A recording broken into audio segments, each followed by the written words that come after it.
Edson Drago vs. Nakao Kitsuyoshihiro. Edson Drago from Brazil versus from Japan, Yoshihiro Nakao.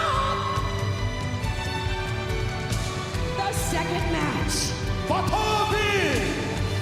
From the United States of America, from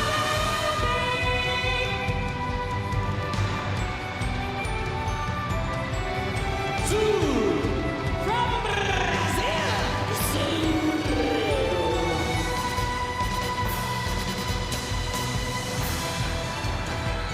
the third match. From Croatia,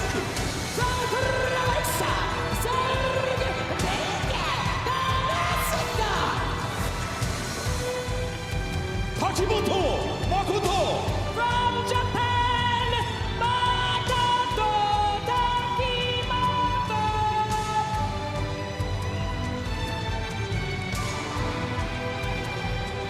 The fourth match. Gilberto Aibu. From the Netherlands, Gilbert Aibo.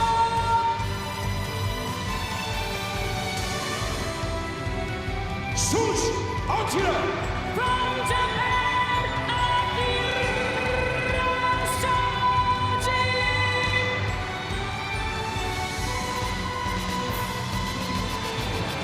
The fifth match.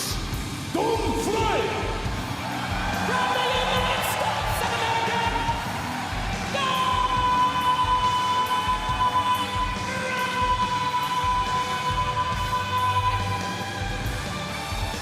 James Thompson. from England, James Thompson. The sixth match. Brian Lowen Yu. From the Netherlands, Brian Lanier.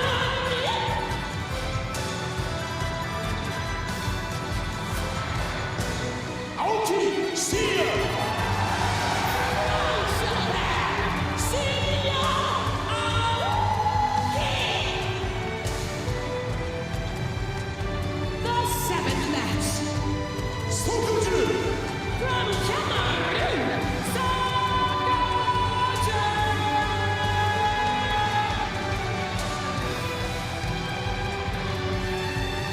Hikaru Aurora.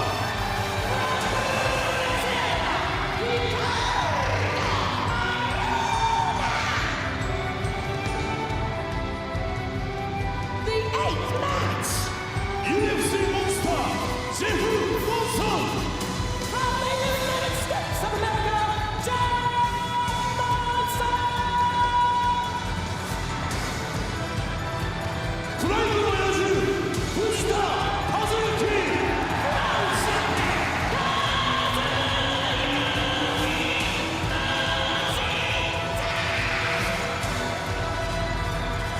Kamikaze, a divine wind guiding us to the next decade. The rematch live on PROIDE.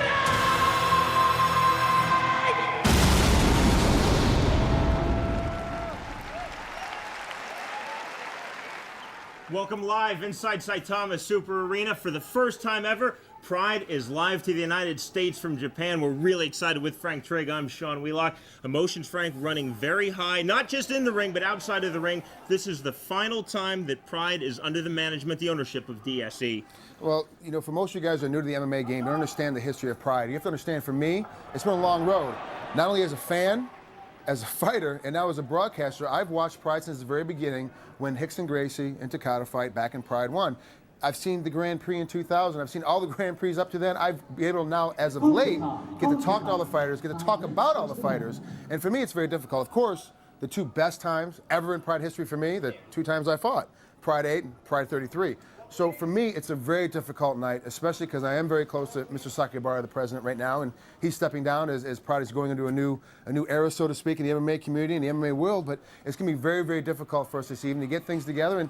And what we did is we put together actually a pretty decent card, I have to admit. I'm pretty proud of the card that's tonight, and I'm really interested in getting ready to see most of these fights. We'll get into that in a little bit later, but you know, for me, it's really been getting the chance of seeing, you know, Francisco Bueno and Igor Vovchanchyn fight back in Pride 8, getting the chance to see Henderson and Vanderlei Silva fight twice, to two great epic battles, getting to see Cro Cop fight, getting to see Nogueira fight. I mean, I've got to see some of the best fighters ever in the history of the MMA game, including Don Frye and some of the others that no one, I've been able to see them watch not only ringside, but on tape and at home. It's been incredible. For me, it's a real emotional night, both happy and sad at the same time. Pride 34 Kamikaze, 12 world-class fighters, all different fighting styles, 6 bouts that we're really looking forward to. Possibly we'll see some upsets here tonight. I think there are going to be some surprises live from Tokyo. There will be a couple surprises, and I want to remind my kids, it's a little bit late, go to bed. Frankie, Karen, go to sleep. But, you know, in our first part of the night, you know, it's going to be very interesting to see how things are going to happen between the judo practitioner and between the Croatian they call Little Cro Cop now, who's a Taekwondo practitioner. It's going to be very, because traditionally, the grappling guy always beats the striker, always. But not necessarily with this, because this guy, of course, as I said, spent some time with Cro Cop, but has gone to Bristol, has spent a lot of time in London, and is learning how to do the ground game as well. When he first started, he was spending so much time knocking guys out, kicking them in the head and punching them in the head. He didn't need to learn submissions. He got caught a couple times. Now he's realizing he's got to learn the backup game. He's doing a lot better job, That's Makoto Takimoto versus Zel Galicic. Galicic, again, as you were just referring to, told us that when he had his first pro MMA fight, Frank, he had no idea how to submit anyone. He did not have a single submission. Two-time world Taekwondo champion. You know he can punch, you know he can kick, but this really is learning on the fly for him. It really is, and one of the things is that one of the things that Pride does is not necessarily, okay, the number 1 guy versus the number 2 guy for the best fight. They take the best fights. It might be a number 1 versus a number 10. It might be 2 unranked guys for the best fights, and traditionally they like to say, okay, a guy's traditionally a grappler versus a guy that's traditionally a striker. Let's put them together and see what happens. And I really like Galic's chances. I really like the way that he throws. I really like his speed, his athletic ability. But Takimoto, with his incredible ground game, of course, being a judo Olympian, definitely knows how to get a guy to the ground and hold him there, and definitely knows how to do the submission game. It's going to be a very interesting fight to start off the evening. Akira Shoji made history 10 years ago, 1997, was on Pride number 1. Tonight, Pride 34 versus Gilbert Yvel. Took this fight to Shoji on 1 day notice. Shoji is truly a competitor. He really is what Pride's all about. He's a guy that trains all the time, not when he has a fight. When he trains all the time, he's getting prepared, as if tomorrow he might have a fight. And in this case, the next day, he did have one. Now, he's a guy that truly believes that with his dedication and his heart, his spirit, he's got great conditioning, that he will be able to prevail over anybody that's put in front of him. Now, you know, I'm a friend with Gilbert Yvel. I believe that he's going to pull it off. Just because I always pick my friends over anybody else. It's going to be a very, very close decision, but I think Gilbert's going to be able to pull it out because his striking is a little bit better coming from a Dutch style of kickboxing. I think he'll be able to pull it off this evening. Frank, a fight I'm really looking forward to, New School from the UK, James Thompson versus Old School and MMA legend Don Frye. Now, you have to understand, when it comes to James Thompson, he really is one of the best guys out there that's a newbie. He spent only 3 months before he got in the MMA game learning how to wrestle. Before that, he had no mixed martial arts, no martial art experience at all. What he was trying to do is trying to learn to be a better guy. He was a repo guy. We've all heard his story before. He was a repo guy, a debt collector kind of guy living in England. He really wanted to learn how to protect himself a little bit better. And to do that, he had to start learning mixed martial arts. He loved it, started wanting to get into the fight game. It was coming after it. Now, when it comes to a guy like Don Frye, who, in my opinion, has the best mustache in the MMA game today, he truly brings back Magnum PI with his mustache. He's also got one of the deepest voices, but he's also one of the best wrestlers of the old school style today that's in the game. I really think that Don Frye, if he chooses to, use his wrestling ability to get in front and take a guy down. Now, we've seen some epic battles with Don. He will literally grab a hold of the back of your head and just swing for the fences. And what he does is that he knows he's got a great chin. He knows that he's going to be able to knock a guy out, but he's also positive that his conditioning is going to be able to keep him in the game. He's going to go ahead and make sure, as he's throwing and he's collapsing on your head, that at some point you're going to fall down and go to sleep a lot faster than him. Now, traditionally in the past, you see here, Don doesn't use his great wrestling ability like he should. I think tonight, against a guy like James Thompson, he's going to have to use his wrestling ability, get to the ground and pound position, get on top of a guy, and be able to bang him out and put him out for the count. Don Frye really is one of those guys, when he's in the game and he's smart, he can beat anybody they put in front of him. Frank, then we'll see a completely different fighter starting to making Shinya Aoki, someone we saw doing the go-go plot against Joachim Hansen. He has got a lot of finishes from the ground. Not a great striker, not a great kicker, but he is deadly, and he is so flexible, so limber. You know, when it comes to Aoki, you can't, he's got a go-go plata, he's got an Uma plata, he's got a make-up a name plata. He can pretty much have his way with anybody that comes in front of him because He really is a mentally tough guy. He really likes to stand in front of somebody, swing for the fences, really try to put a guy out. But his best game, of course, is his submission game. Likes to get a guy to the ground, likes to put it on him. And, you know, when you're putting a guy like a submission guy of Shinya versus Brian, who's a striker, it's going to be a very short night for a guy like that because Shinya's got quick, fast, strong hands. He's willing to use them to set a striker off in Brian, where all of a sudden he's not going to be able to do anything, be able to compete with him. Then all of a sudden he's going to get taken out of the ground and submitted very quickly. Lowen has to keep this on his feet, doesn't he? That's the only chance. And we're also talking about a height difference as well. Leonio is very short compared to Aoki's height. So not only is he dealing with, I have to keep this on my feet, he's dealing with a guy that's very flexible on the ground, that when he gets to that position, if he doesn't stay tight, you know, Aoki's going to get him caught in something very, very quickly. Leonio really needs to keep it on his feet, like you said, but not only needs to keep it on his feet, he's got to keep inside while he's on his feet so he can get a lot of dirty boxing in because of the height difference. Ricardo Arona is, of course, a superstar in MMA. Sokoju, right now, he's the fighter that everyone is buzzing about. You know, Sokoju trains with my friend Dan Henderson and Ryan Parsons down at Team Quest in California. You know, Sokoju's got a very interesting story. Comes out of Cameroon, came over here for a judo tournament, won the U.S. Open in judo very, very quickly, and he was great at it. He comes in, he wins the judo tournament. His first year, the second year he takes third. He's 16 years old. Comes and wins the U.S. Open in judo and decides, you know what, I like America so much, I want to stay. Enrolls in school, works 4 jobs to pay for himself because he has to support himself. Not only doing training for judo, going to school, and working 4 jobs, he gets it all together. All of a sudden he changes Dan Henderson for a couple of fights. He falls in love with the MMA game and wants to continue with it. Ricardo Arona, as we all know, is one of the best guys. Maybe one and number 2 right now in Pride Fighting at 205. This is a big step for Shujiko. I really think that Terry can pull the upset here tonight. If there's going to be an upset, and I'm talking a major upset, it's going to be Terry tonight. I think he's got the great hand speed, he's got the aggressive behavior, he's got the skills to put him out. Now Arona, we all know, great takedown game. Not so good on his feet with his hands, but loves the submission, can get to it. Terry, I think, though, is just too athletic, and the difference is that Ricardo Arona is used to dealing with guys that aren't as athletic as he is. So when he deals with a guy like Sojiku, he's not going to be ready for it. He's not going to be able to go, okay, here comes a guy that I'm able to outbeat with athletic ability. He's going to have a guy that's just athletic, if not stronger, and a little bit more athletic than him. I think this is going to be a very interesting match, a lot closer than people are going to give it credit for. Frank Sokoju lives now in the United States. He's based in Southern California, but he comes from Cameroon. Outside of boxers in Nigeria, we just don't think of fighters of any discipline coming out of Africa. You know, really, and they're really trying to play up his African roots, really trying to play up at the zoo here, and they did some stuff. They took a photo shoot with him with some giraffes, and you know, out in the zoo earlier today in Tokyo. But really, Terry's one of those. He's 20 years old. He's a young kid, but he's so hungry just to get better at everything that he does. He truly learns about what he's doing. You know, he's really good at what's happening with him. So he's a guy that really needs to push himself forward. And then our main event of the evening, Pride versus UFC. Get used to hearing that. Representing UFC, and what an honor for Jeff Monson. You know, of course, it's not the first time. You know, we had Chuck Liddell came over here and fought in the Grand Prix before. Didn't fare very well, but Jeff Monson, I think, is going to fare a little bit better. Jeff Monson is a very, very strong guy. He and I are the same height, both 5 feet something. And I'm telling you, Jeff is one of the strongest guys I've ever seen. He's incredibly flexible. The one thing he lacks is the hand game. If he can hit you with a stiff left, he can knock you down, and he likes to lean on you, put a lot of weight on you, but his main game is going to be a submission game. He's got one of the best ground and pound submission games out there right now for a heavyweight. Not as good as Fedor Emelianenko's, but pretty close. Jeff Monson is a guy that can definitely put you to sleep if you give him the chance. He's a guy that definitely knows every single submission position out there. He's a multi-time Abu Dhabi champion.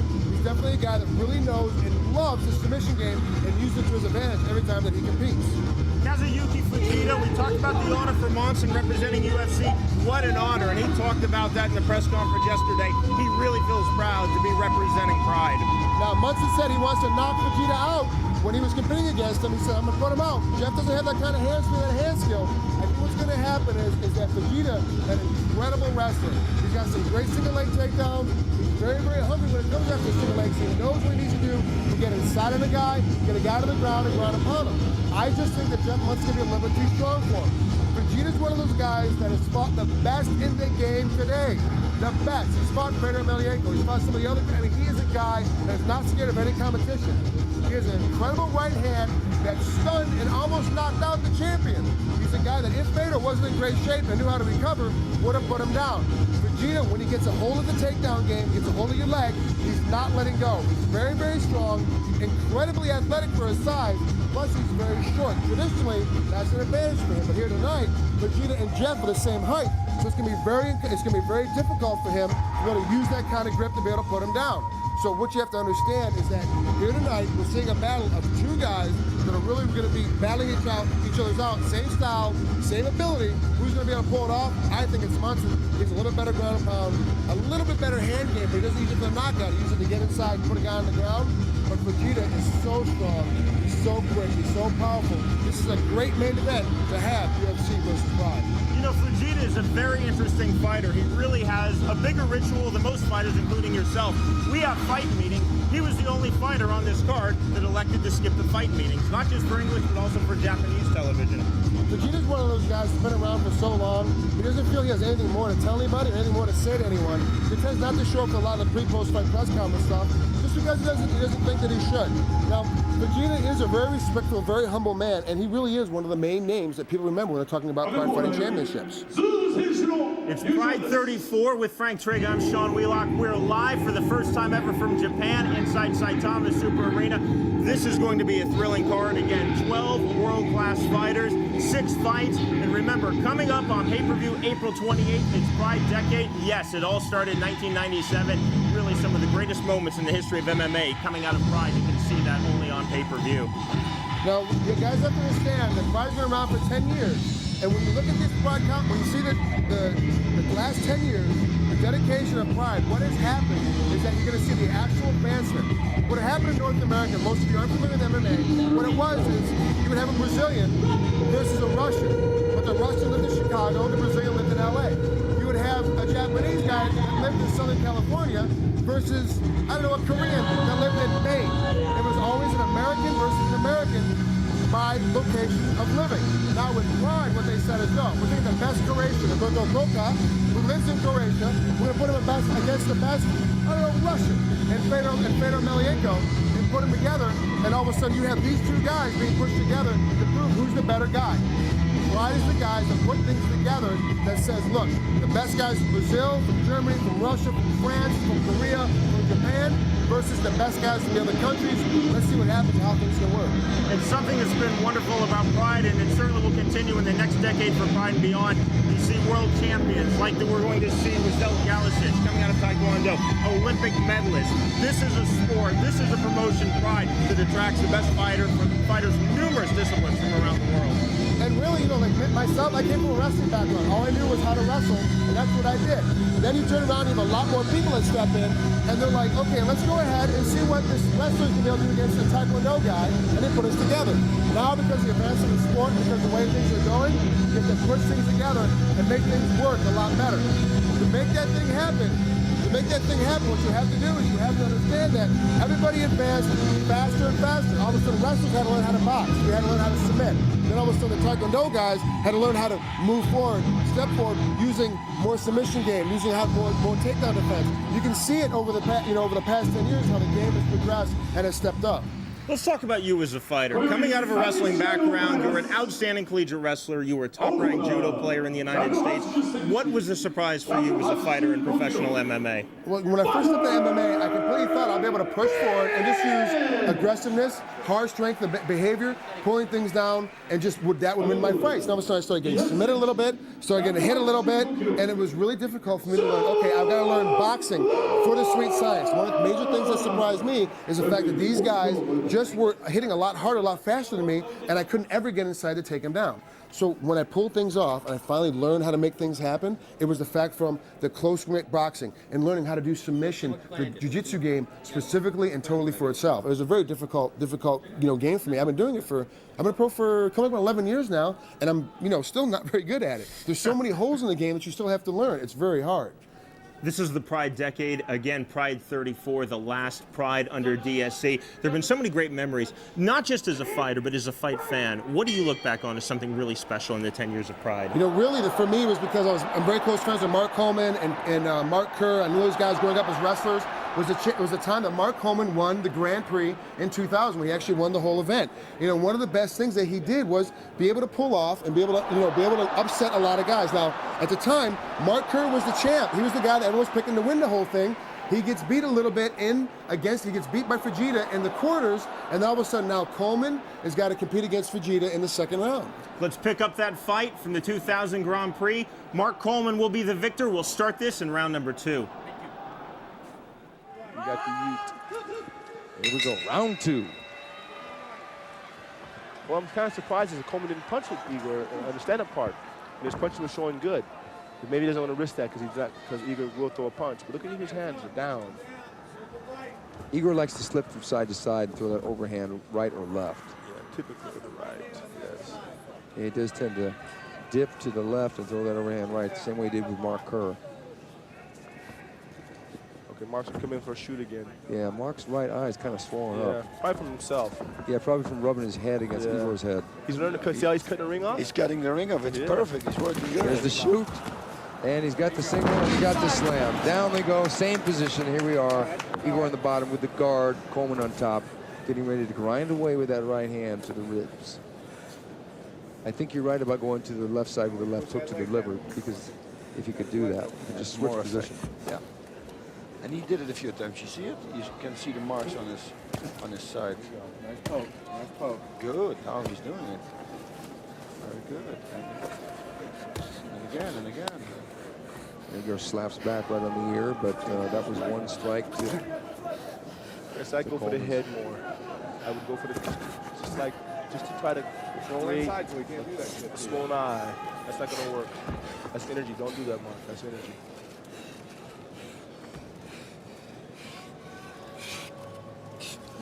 doesn't seem to be a lot of coaching from Pat Miletich. He's probably just going to let Mark do his thing. Listen to Pat.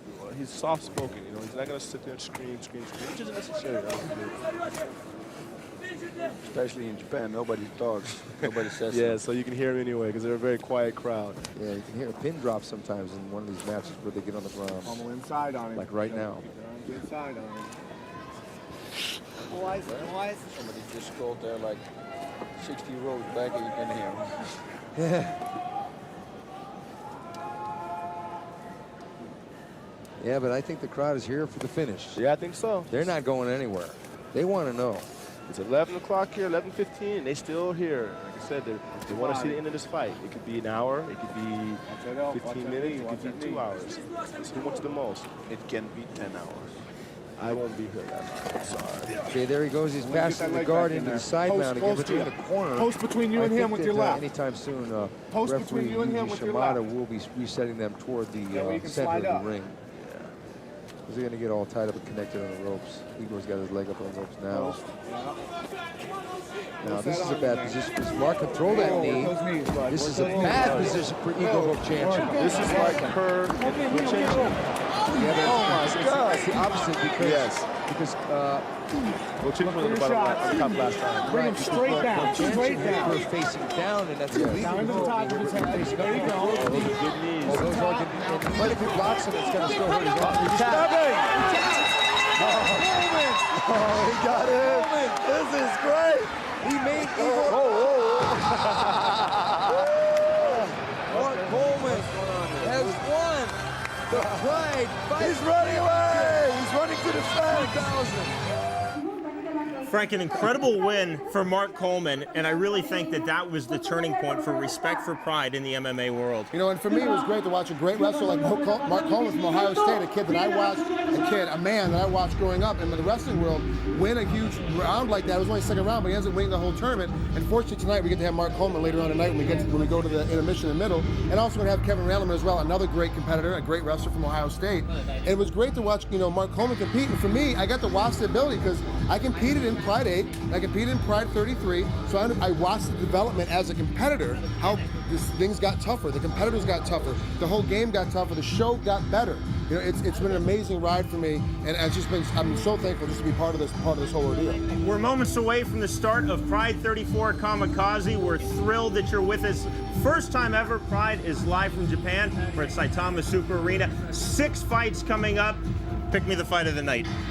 Honestly, for me, I really think it's going to be a Ronan Shoji Kyu. I think it's going to be the fight of the night, no matter who wins, no matter how it pans out. I think really both guys bring the game, they bring it hard, they bring it well. Both guys are going to swing, but both guys will try to submit as well. And it's going to be a very entertaining fight. And I'm looking for something very, very interesting from Thompson versus Fry. That's not going the full 3 rounds. No, I don't see that guy. I really got to tell you what, I think those guys are going to bang out very, very quickly. We are ready. The first of our 6 fights coming up. This is Pride 34 Kamikaze, live from Japan.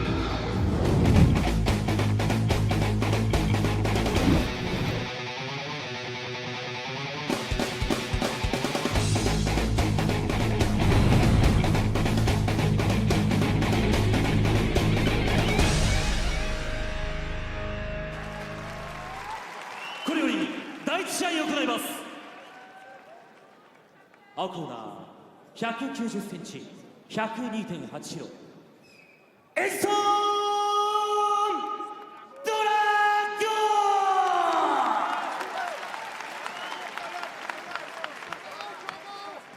ン。赤コーナー180センチ、101.5キロ。中尾キス吉平。レフェリー木村サミオ。Center. Okay?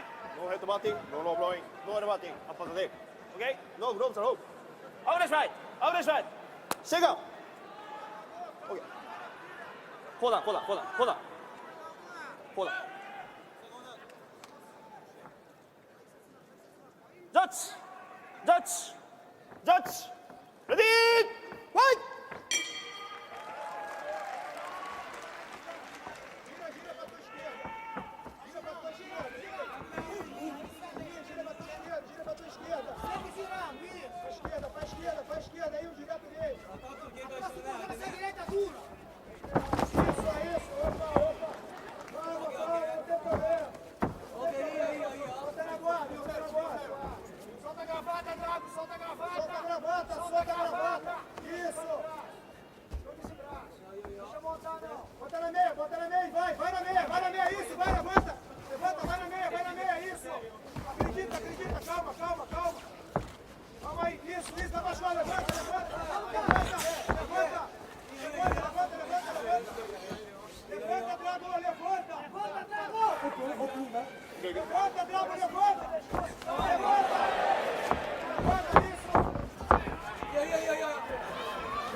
Excelente, ele fez a força do caralho. Manda mídia. Muito bom, é isso mesmo, bravo mesmo. Ok. É o 5, é o 5 que ele quer. Vai aí. Vai! Ele quer o 5, Drago. Quinta atrás. Movimenta no ringue, campeão, deixa o minuto passar. Movimenta aí. Vai de novo. Isso, marca o tempo da entrada dele. Sai daí, sai da corda, sai da corda. Sai da corda. Vem pro meio, né? Sai da corda, sai da corda, sai da corda. Vai pra meia de novo. Vai pra meia de novo, vai pra meia de novo. Isso, vai meia, isso. Boa, boa. Isso, isso, vai pro lado do outro. Isso, isso. Levanta, levanta. Levanta. Pro lado pro outro. Não deixa tirar a guarda agora não. Não sai da guarda não. Isso. Não sai da guarda não. Levanta, vira de quatro, levanta.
Pega a mão. Isso.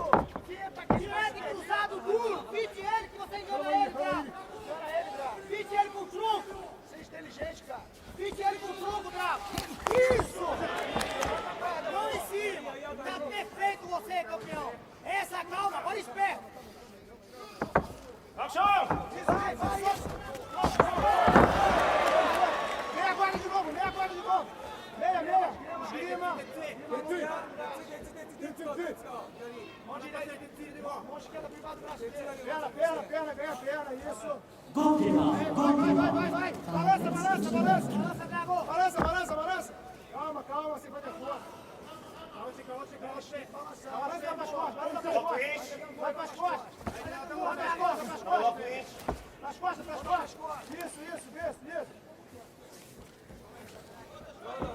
Isso. Olha o americano aí, cuidado aí, americano, Drago. Americano aí, Drago. Vamos. Olha o americano aí, Drago, tem que limar ele. Vamos isso, vamos por dentro. Vai. Gira pra mim aqui. Joga pra cá. Isso. Vai pra cima. Fica no centro, isso. Joelhada. Isso. Vai, quem tá cansado agora. Pô, dessa mão, campeão. Solta o box. Tem Só 5 que seu... minutos, Drago, tá na metade. Pode soltar o box, Drago. Solta o box. Solta o box. Isso. Vai achando, Drago. A direita pega, pode cruzar duro. Isso. Vai, Drago. Sentiu, velho. Sentiu a mão, Drago. Cross. Sentiu a mão, campeão. Solta a gravata.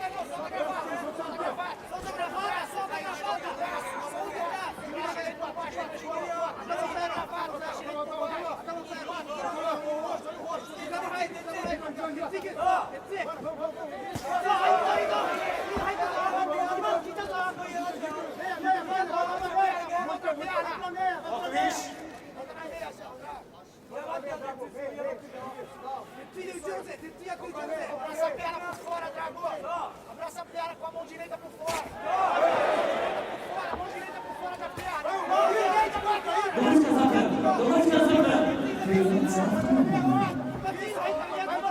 Vai pra tua meia. Isso. Pause. É isso aí, vai. Vai a gangorra. Não sai. Boa. Vai. Olha a americana aí. Olha a americana de novo aí. Volta o isso. Põe no braço.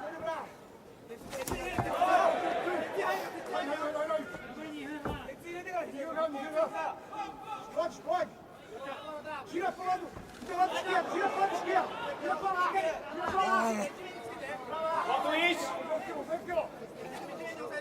Pra lá agora. Gira pra esquerda. Pra esquerda, isso. Pra tua esquerda. Pra esquerda, Drago. Gira pra esquerda. Solta, deixa passar. Gira, Drago.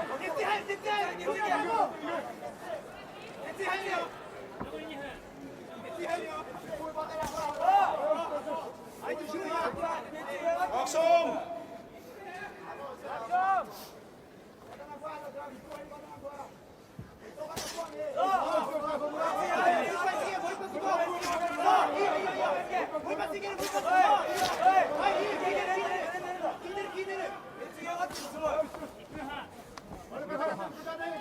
Isso.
様、中尾選手に盛大な拍手をお願いいたします。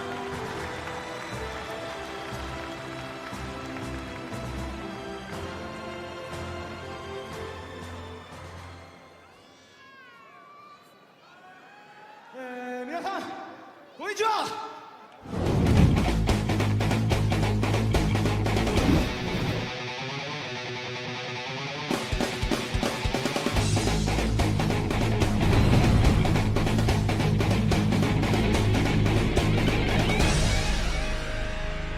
これより第2試合を行います。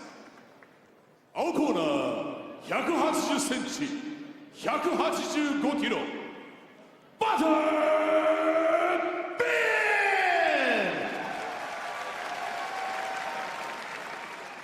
ン。赤コーナー200センチ、185キロ、ズーロ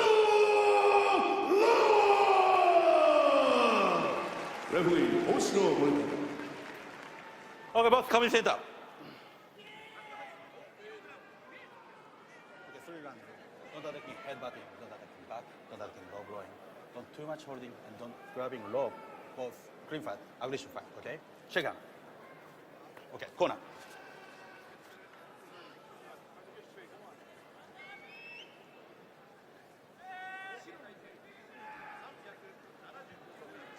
Judge, judge, judge. Ready? Fight!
Back to finish.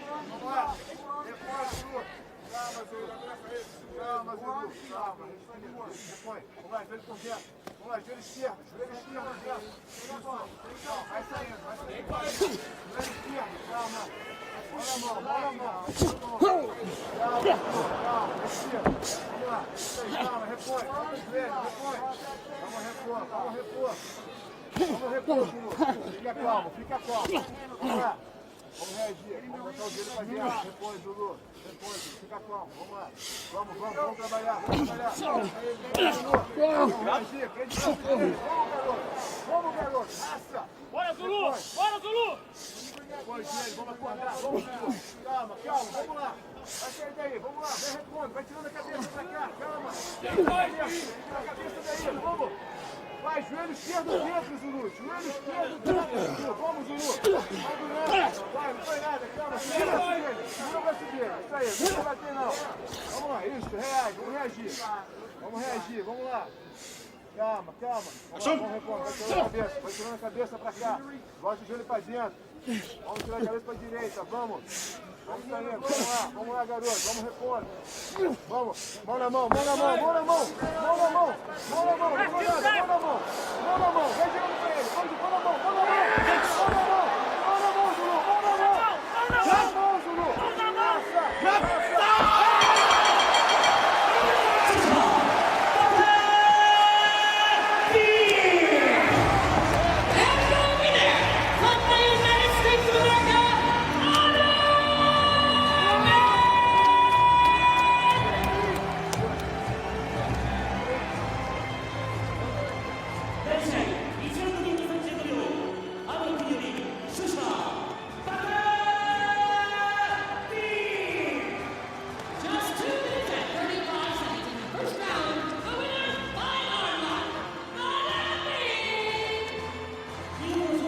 Jiu-Jitsu me!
青コーナーよりゼルグメンティ・ガレシック選手の入場です。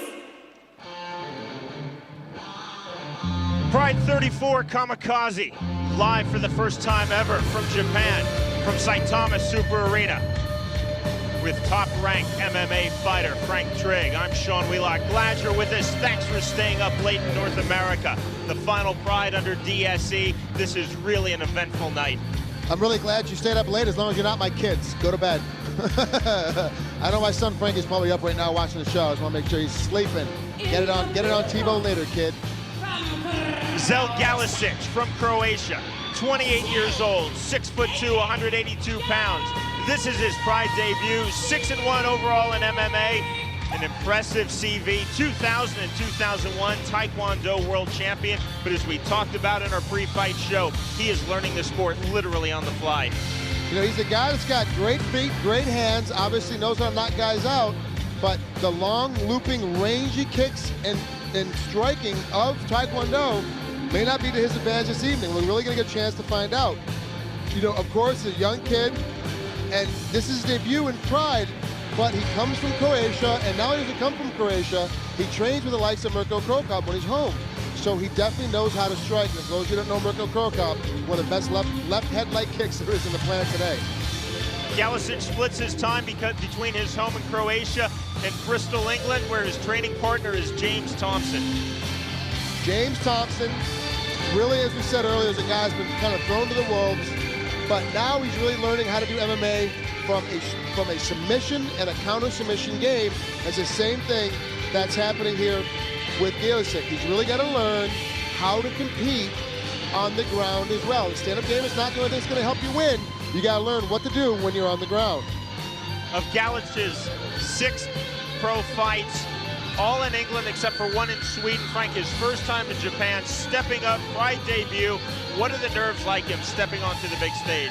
Well, I've said this before, and I'll tell you again, first time I fought in Pride, which was back in Pride 8, I got a little sick, couldn't control my stomach, couldn't control my bowels. I kind of lost my lunch on both ends because it is such a nerve-wracking, nerve-wracking sight.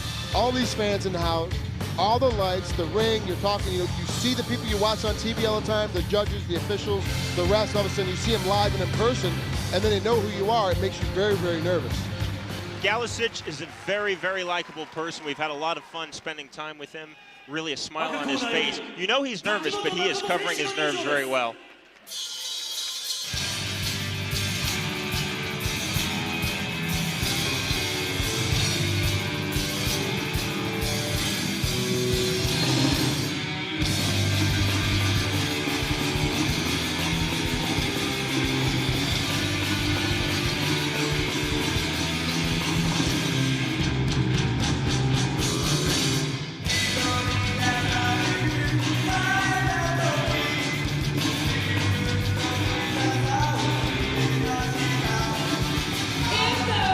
Makoto Takimoto is a national hero in Japan because of his Olympic gold medal in judo at the 2000 games, but he has really struggled, Frank, to find his best form in MMA, 2-3 in Pride, and that's a disappointing record for someone of his ability. Takimoto's a lot better competitor than what's being seen. He's just not a very good fighter. And the problem is that he is so good at judo, he's having a really hard time making that transfer into learning about the striking and the submission game. For those of you that don't know too much about judo, judo's a throwing art. It's about taking a man from his feet and throwing him to his back on the ground. He's very, very good at throws. He's very patient. And he's incredibly intelligent when it comes to the ability in the fight to learn what your opponent's doing to him.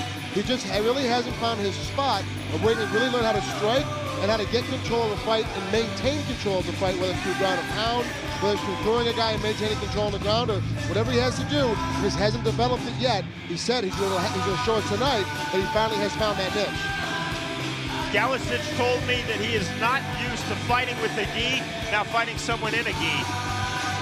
And that's one of the neat things you get to see over here in Pride, is that you get to see guys, they get to fight in a gi, with a gi on, or without a gi. Now, here's the thing.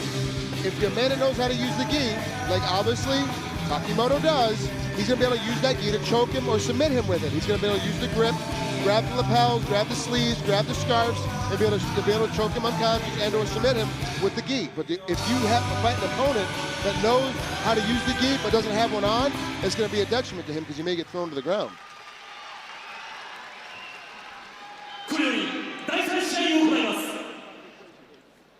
青コーナー188センチ 82.9 キロゼレンベティ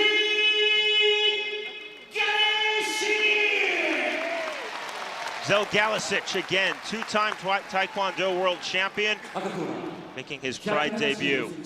82 There's the Olympic judo gold medalist, Makoto Takimoto.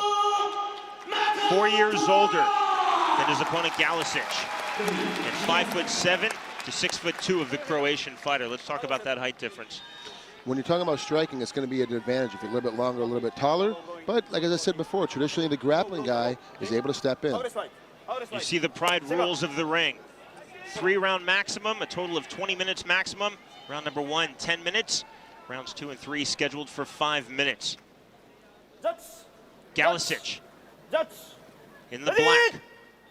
Takimoto out of the gi, also wearing the black shorts. And a big high kick using the Taekwondo right there from Galicic. Nice leg kick. He's doing a good job of controlling the pace of the fight by using his feet.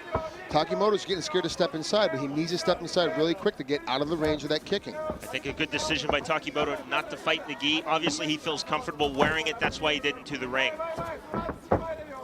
So Takimoto either needs to get all the way out of the leg distance, or get all the way inside where he can't kick him anymore. Right hand just missed from Takimoto. Punching is not his strength. He'll look for the throw. A kick found that's marked by Galicic. That's a tough, low left kick by Galicic. Good job by Takimoto. See, now he's stepping inside. He can't get kicked at this point, and he's comfortable with this spot. Takimoto going for the leg sweep with the left foot. Couldn't do it. Nice bear hug action. Really controlling the pace of the fight now because he's inside, but he may be wasting too much energy if he doesn't get Galicic down to the ground quickly. This is where Galicic wants to throw knees, right? If he can get the space to get his hips back. Oh, nice leg sweep. Good job. But Galicic's still moving. He's doing a good job of staying, but now he's giving his back up. It's going to be very difficult for him to get out of this spot with a guy that's as good as on top as Takimoto is. Galicic making the mistake, giving his back. Takimoto, you know he's looking for the choke. Galicic keeping his chin tucked in tight. Takimoto, as you notice, if you look at his ankles, he's got both hooks in. He's locked in. He's squeezing his legs down and trying to expand Galicic till he flattens out. Now he's got a shot to start to make this finish. Here comes the choke. What can Galicic do? He's got to get his arm. His elbow's up by his head. Did a good job of getting his elbow back down to the ground. He was stuck in a hard head and arm choke, but he got out of it very nicely. Takimoto into the side mount. Galicic, he does not want to fight from flat on his back. Again, he is a stand-up fighter. Now remember, guys, he can knee, and he can knee him here in the head. He can kick him here if he chooses to, because these are the Pride rules. So we can get this. If Takimoto can get his right knee free and get that hand out of the way, he can start kneeing Galicic on top of the head. Takimoto, being an outstanding judo player, as you would imagine, very comfortable in the side mount. He's got to be more active, though. He's got to lift the fist. Sitting into the armbar. Going for the armbar. And a good escape by Galicic from the Jujigatama. Going for the stomp, that didn't work. Oh, full mount. Oh, good job. Galicic in the mount. Galicic into the north-south, now going for the choke. He's got a rear naked choke. Oh my gosh, he's got a rear naked choke halfway set in. It's not all the way locked. You see how Takimoto's head's turned, so it's off. But it's amazing that he's got that much confidence to jump in right away to a submission. Remember, Galicic, new to submissions. Now sitting up in the full mount. Takimoto had a chance to stand up and didn't do it. He's more comfortable on the ground. He doesn't want to get back up there, getting kicked and getting punched. Galicic's doing a good job of controlling what we call the ground and pound. Takimoto into the full guard. Oh, those are big punches from Galicic. Takimoto temporarily let him set up. Now you notice how Takimoto has legs crossed, closed guard. He's not moving. He's not doing anything. He's not pushing. He's not pulling. He's just kind of surviving, and you can't do that with a guy that's as active as Galicic. Galicic wants his opponent Takimoto to stand up. The referee Samio Kimura does just that, stands both fighters up.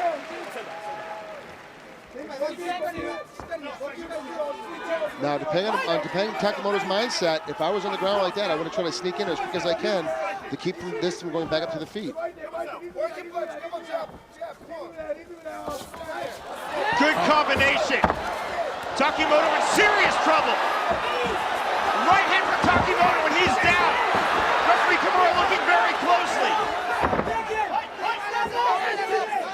job. Good job by Takimoto to cover up when he's down on the ground. He did get kicked, he did get stomped on, but they all were glancing blows. They didn't get full range on him, which is very, very dangerous for the guy that's as powerful a kicker and a powerful striker as Galicic. You got to be careful letting him get a full heel on you. Takimoto into the open guard.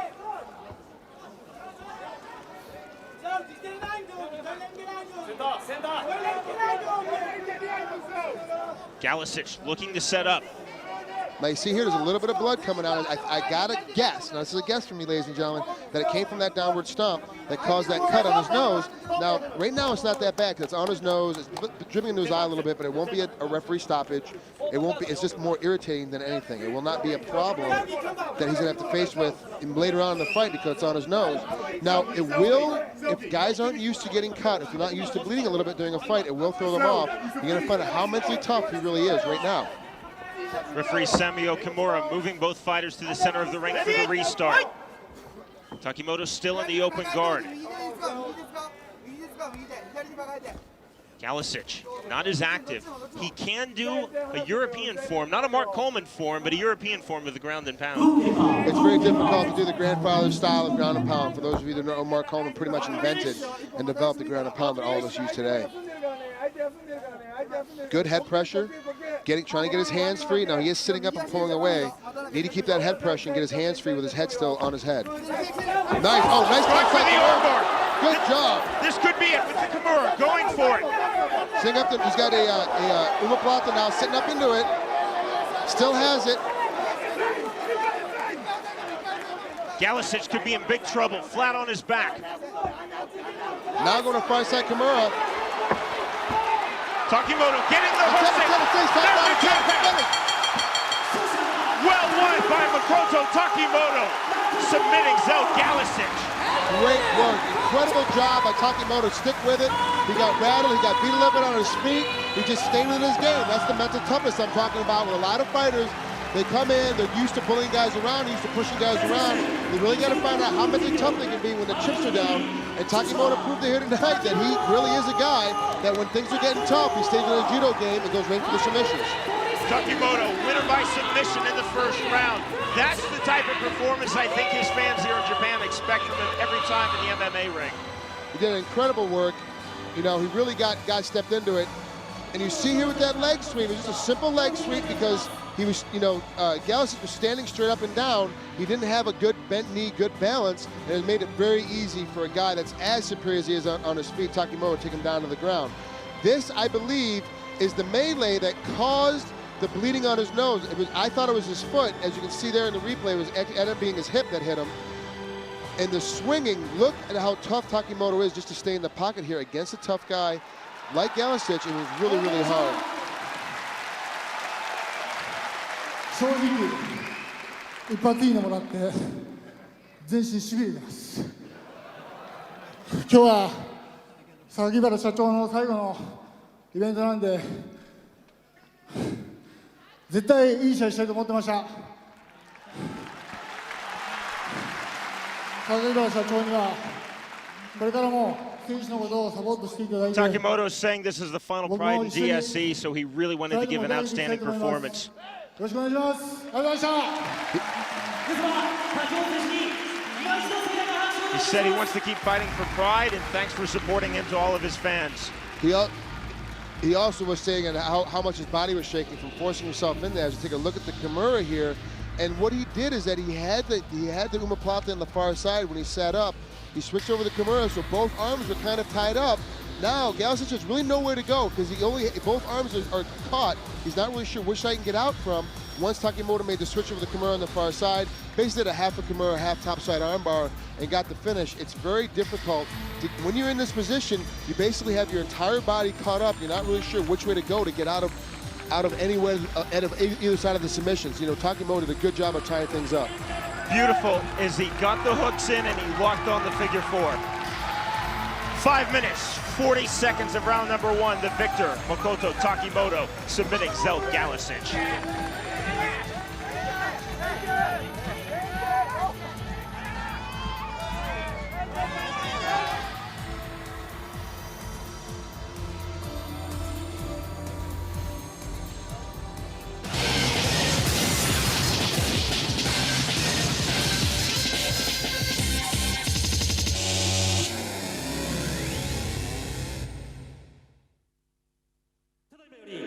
日の第4試合を行います。 And now for the fourth match. 青コーナーよりギルバート・アイボル選手の入場です。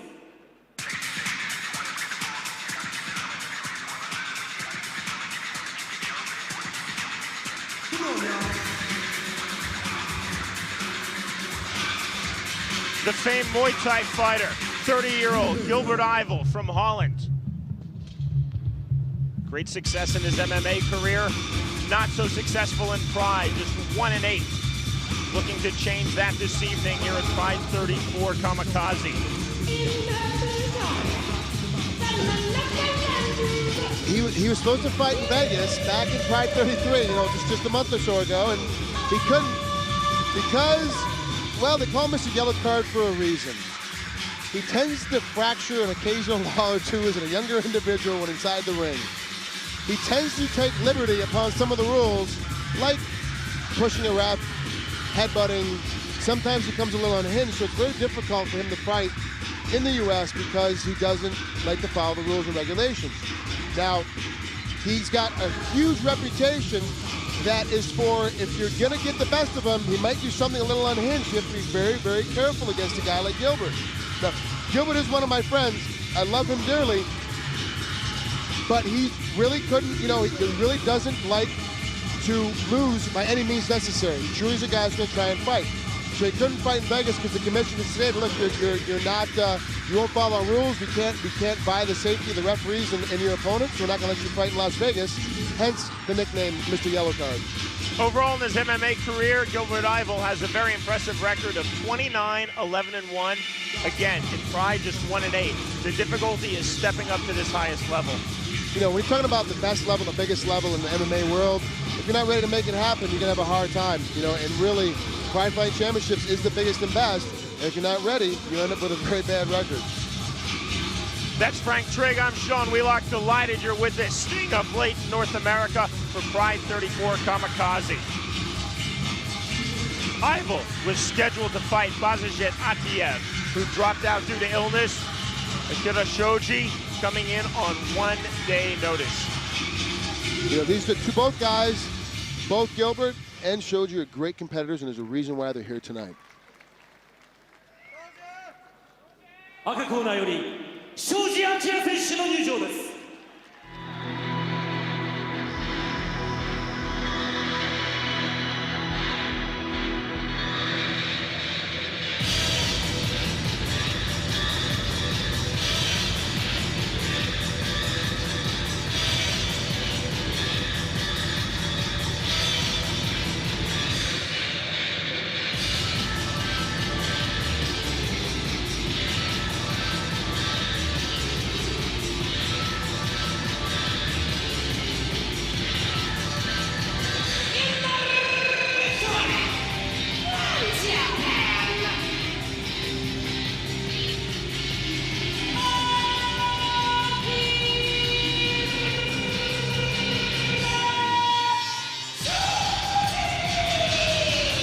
Akira Shoji was part of history. 1997 in Tokyo, fighting on Pride 1, fighting Renzo Gracie to a draw. This will be his Pride record 24th bout. 9-12-2 in Pride, 14-15-2 overall in his professional mixed martial arts career. Not only having a lot of experience, a great chin, he always comes in great conditioning shape, and that's one of the things that always gives Gilbert fits, is a guy that has great conditioning shape. Shoji's a guy that's going to push the pace and try to maintain that high pace and high level of contact throughout the entire fight. As a result, because it's a 10-minute first round, you have a lot longer to try to get to the ending. In the first round, you're going to see a lot of first-round finishes today, especially with Shoji. You're going to see a first-round finish because they'll be able to push that pace. And Les Gilbert spent a lot more time on his cardio than he has in the past. When Atiev fell out of this fight, you just had to know that Shoji was waiting to get the call, which eventually did come. He's a guy, like I said before, he loves to train all the time. Even when he's not getting ready for a fight, he's still training. So he's a guy that's always in the gym, he's always working out, he's always getting ready. He's not waiting for that 6-week window or the 8-week window for his training camp. He's training all the time. He's a guy that's going to be prepared and ready to go. これより第4試合を行います。青コーナー Gilbert Ivel, as you see, from Holland, 30 years old, standing 6'2", weighing in for this bout, 237 pounds.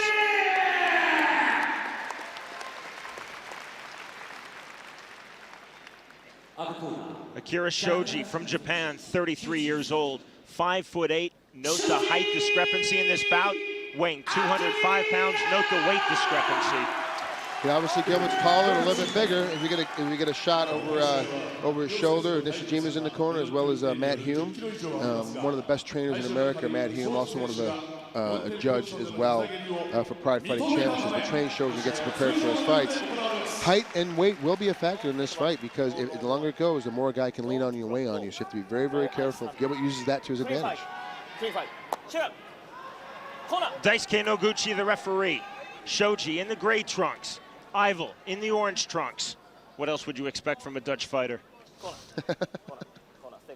Clogs, maybe? A windmill and a tulip. Judge, ready, fight! Round number 1. Ivel versus Shoji.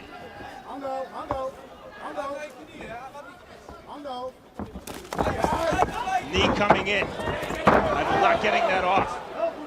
Good defense from Shoji. Good defense from Shoji, and Ivel doing a good job punching as he's backing up as well.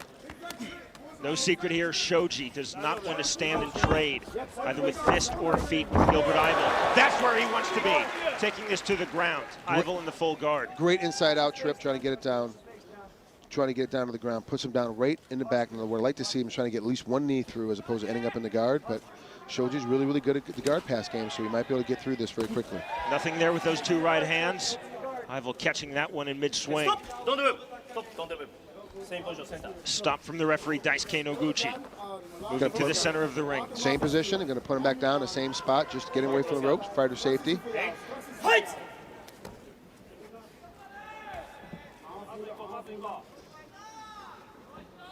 Ivel in his full guard.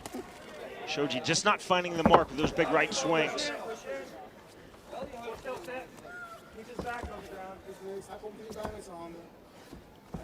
He's swinging for the head every time.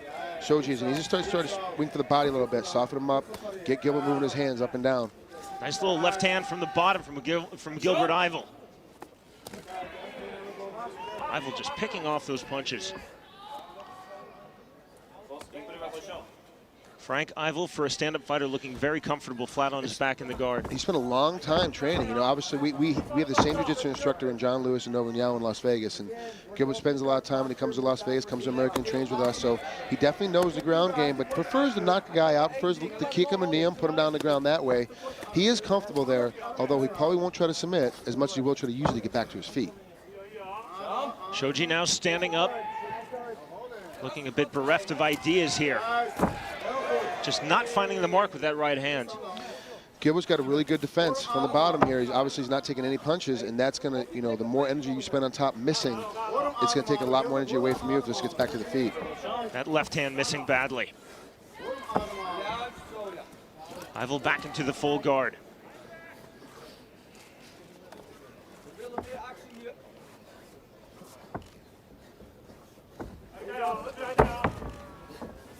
Very nice guard pass. Just simply push it down, waited for the leg to come down off him and step through. Now he's in a half guard. He's got a shot here to get the full side if he keeps that shoulder pressure. Gilbert's got to start pushing away. He's got to push his hip away, push his head and shoulders away to get that guard back. There it is. Oh, he's got a nice heel hook right here. Heel hook from Ivel. Can Shoji find an escape? Ivel really cranking that. Oh, Shoji going for an ankle lock as well on his own. Ivel with the heel hook, Shoji with the ankle lock. I think Ivel's lost it. He has. Shoji's got to get knocked. Shoji's got to get close with the toes. He's down on the foot too much. He's got to get close with the toes. And Gilbert, as you can see here on the top side, has completely lost the heel. He's still in a good position. He just doesn't have it. Shoji's still working on that ankle. Now Shoji's got a heel hook of his own. The heel hook, Shoji locking in relentlessly. He's got to extend his body away, though. Good job by Gilbert to counter it. He's going to end up on top in the half. Ivel in the half, into the mount. That right hand found its mark. Another right hand. Ground and pound from Gilbert Ivel. Shoji in big trouble. Big trouble, and that's it. Yeah, they had to stop that fight. Shoji just turned over, stopped defending himself. They had to step in and stop that fight as quickly as possible. Good job by Gilbert. He kept straightening in there, kept stepping in there, kept trying to stick with it. Rolled himself through. Both guys had heel hooks, both guys had ankle locks, and Gilbert ends up on top by passing that guard and getting on top in the half guard, bringing down some big right hands and finishing it off. Frank, Shoji could not land his punches from on top, from the mount, but Ivel, no problem whatsoever. You know, Gilbert's a striker. No matter where he is striking, whether he's on his feet, or on the ground, he's going to have good defense to the striking game. It's just a question of whether or not you can get it off against a guy like Gilbert. And to do that, you have to make him tired. Shoji just didn't give him a chance to make him tired. Ivel, the winner by TKO, 3 minutes, 46 seconds of round number 1. Let's talk about what he did so well, escaping first the ankle lock and then the heel hook from Akira Shoji. But it's one of the things that, Gilbert's been working on a lot is his submission defense. Not so much his offense, but his submission defense, getting back to his feet to where he wants to strike, because he's got incredible hand strength and hand power. He can knock guys out very, very easily.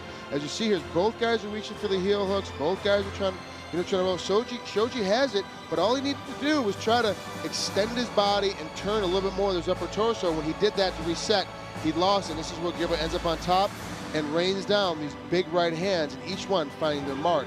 Shoji just eventually had to turn over, try to cover up as best he could, and the referee stepped in and stopped it. Credit to Shoji, he never tapped. He waited for the referee, Daisuke Noguchi, to step in, but what punishment from the top.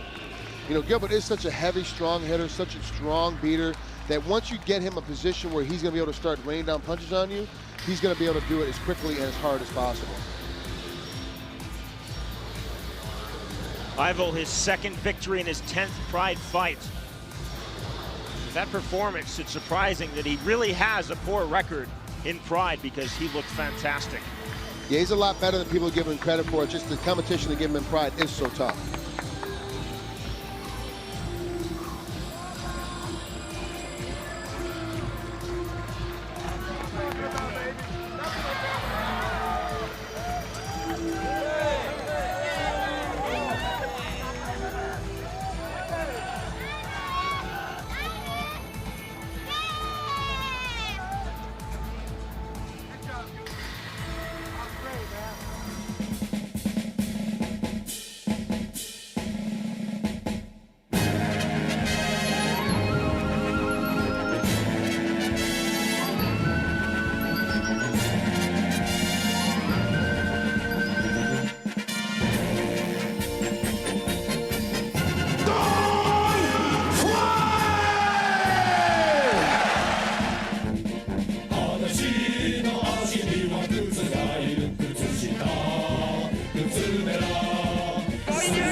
Pride 34ただいまより本日の第5試合を行います。 And now for the fifth match.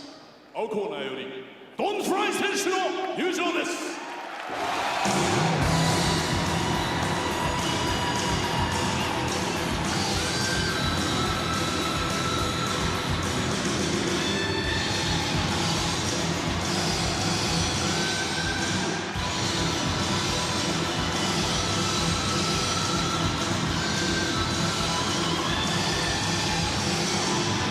In the blue corner from the USA,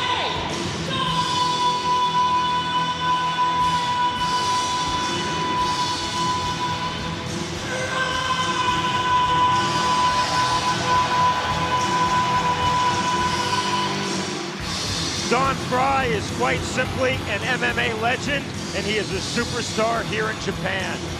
First time in the Pride ring since Shockwave 2003 when he lost to Gary Goodridge.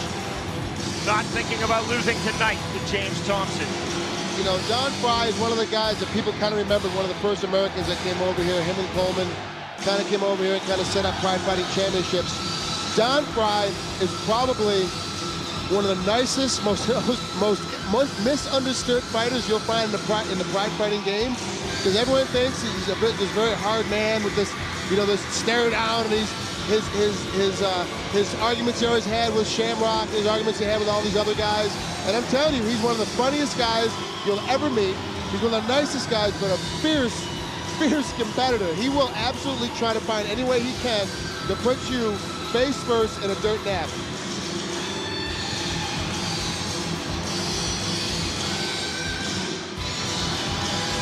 Don Fry returning to the Pride ring for Pride 34 Kamikaze, paying honor to DSE as this is their final promotion of Pride under their ownership, and also paying tribute to Pride founder Mr. Saki Kabara. You know, Don and Mr. Sakibara have a long history together. They're actually very close friends outside the organization. And so it was an honor for Don, really, for Mr. Sakibara to call him up personally and say, look, will you come take this fight? Mark Coleman and Don Fry obviously go way back together. They both, you know, the legends of the MMA game out here. And it really is great to have a guy like Don Fry finally, you know, back again, fighting here one more time for not only Mr. Sakibara, but for D-Stage Entertainment for the last management night, you know, for DSC here at Pride Fighting Championships. Don Fry, only 41 years old. I think a lot of people think that he's much older because of his long history in MMA. Well, I think he's much older because he walks like he's 60.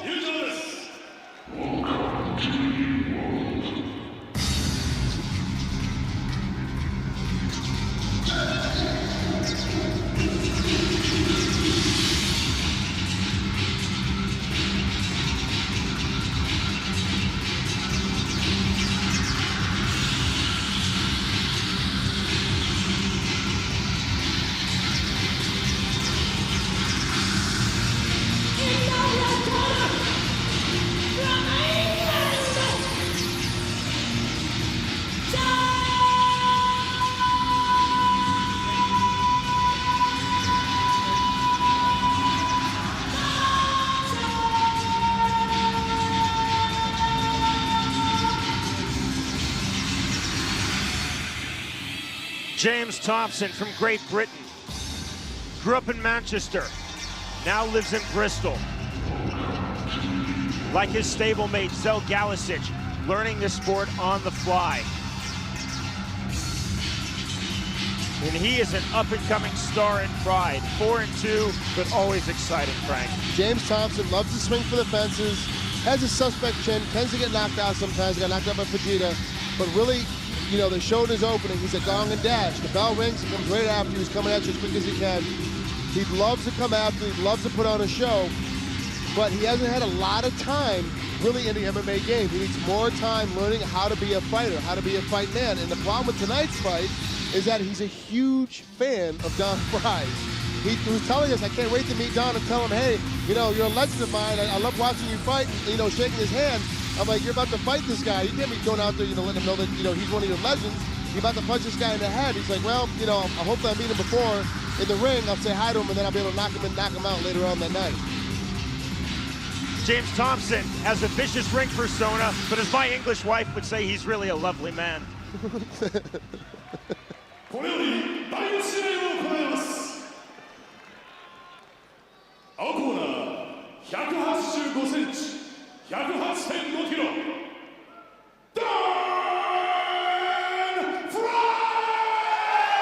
Don Fry, 41 years old, 6'1", 239 pounds.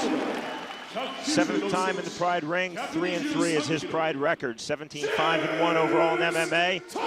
And James Thompson from the UK, 6'4", 270 pounds, 13-6 overall in MMA. And as we mentioned earlier, 4-2 in Pride. Look at this stare down.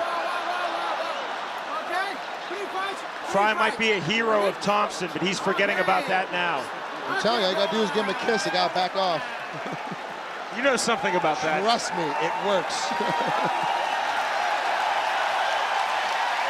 Fry in the stars and stripes. Thompson in the black. Yuji Shimada, the head referee of Pride, is the third man in the ring. Look for a fast start. Round number 1. Here comes Thompson. Kick by Fry. He Thompson down. He got clipped right away. That right hand put Thompson on the canvas. Fry was so surprised that right hand connected, put Thompson down. He didn't know how to finish it. Fry, I thought he would go for the ground and pound, but you're right, he did not react. Fry, 5-2-1 as a professional boxer. That career long behind him, but that tells you that he does know how to trade. He loves to throw. Fry loves to get in there and start punching away. But Thompson does too, but of the two chins, Fry's is tougher. And Fry has a little bit more technique when it comes to striking game. Knees from Thompson. We've seen this before. Thompson's been training for the last 6 weeks in Thailand, working on his knees and on his kicks. Galicic, remember, is his stablemate, 2-time World Taekwondo champion. Thompson recovered very nicely from that right hand. I thought the fight would be over by now, but the way he dropped, he's definitely learning how to get in there.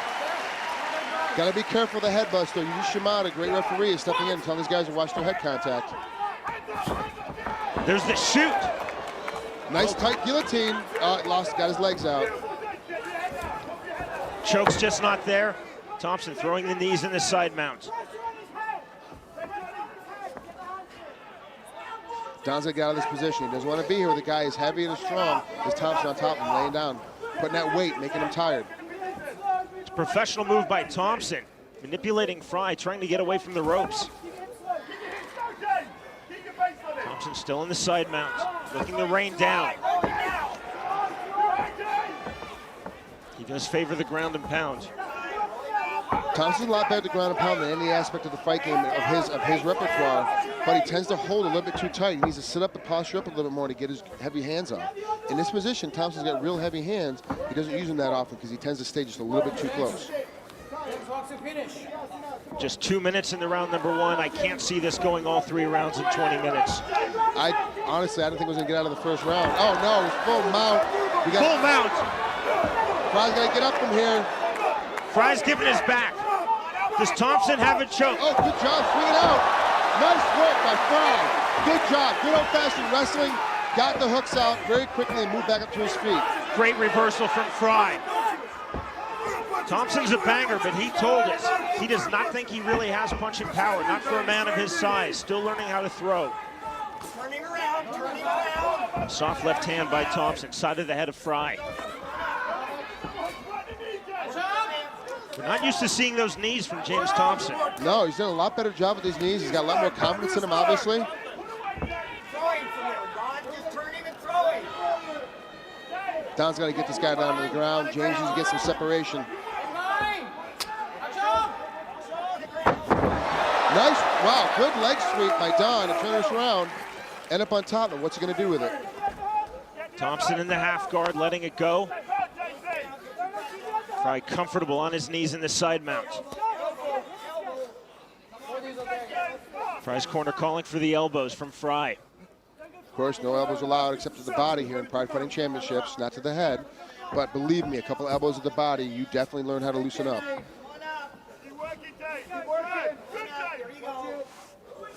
Frye's looking to slip in the guillotine from the north-south.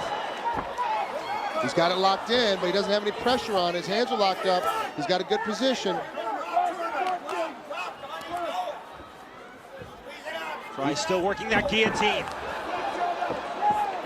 Thompson could be in trouble. He's in a good position with Thompson on the side over here. He's got his head, he's got his body out. The choke is off, but still it's a little bit tight. And Don is so strong here. He's got such a strong grip. Frye really working that choke. And a good escape. Thompson popping his head out in the side mount of Don Frye. Thompson reining in the left hand from the side mount. You know, we're just coming into the 4:30 mark of this first round. It's going to go to 10 minutes. The pace is very, very fast. And remember, guys, these are heavyweights. These aren't lightweight guys. This pace is very, very quick. Frye giving his back, but Thompson not looking for a choke. Just reining in those punches. Heavy hands now from Thompson. Oh, the right hand. Frye's in trouble. Don has to get out of this position. He's got to get up. Oh, vicious knee. Another kick. Frye wobbly. Frye holding on. Thompson can smell a finish. The knee, the right hand. How tough is Don Frye? That left elbow. Jeez, these are straight punches to his head, hands down. Frye swinging, but those punches are doing no damage. Thompson losing steam on his punches, but they're finding the mark, the knee. What's keeping Frye up? He's earned his legend. Well, Don Frye is one of the toughest competitors I've ever seen in my life.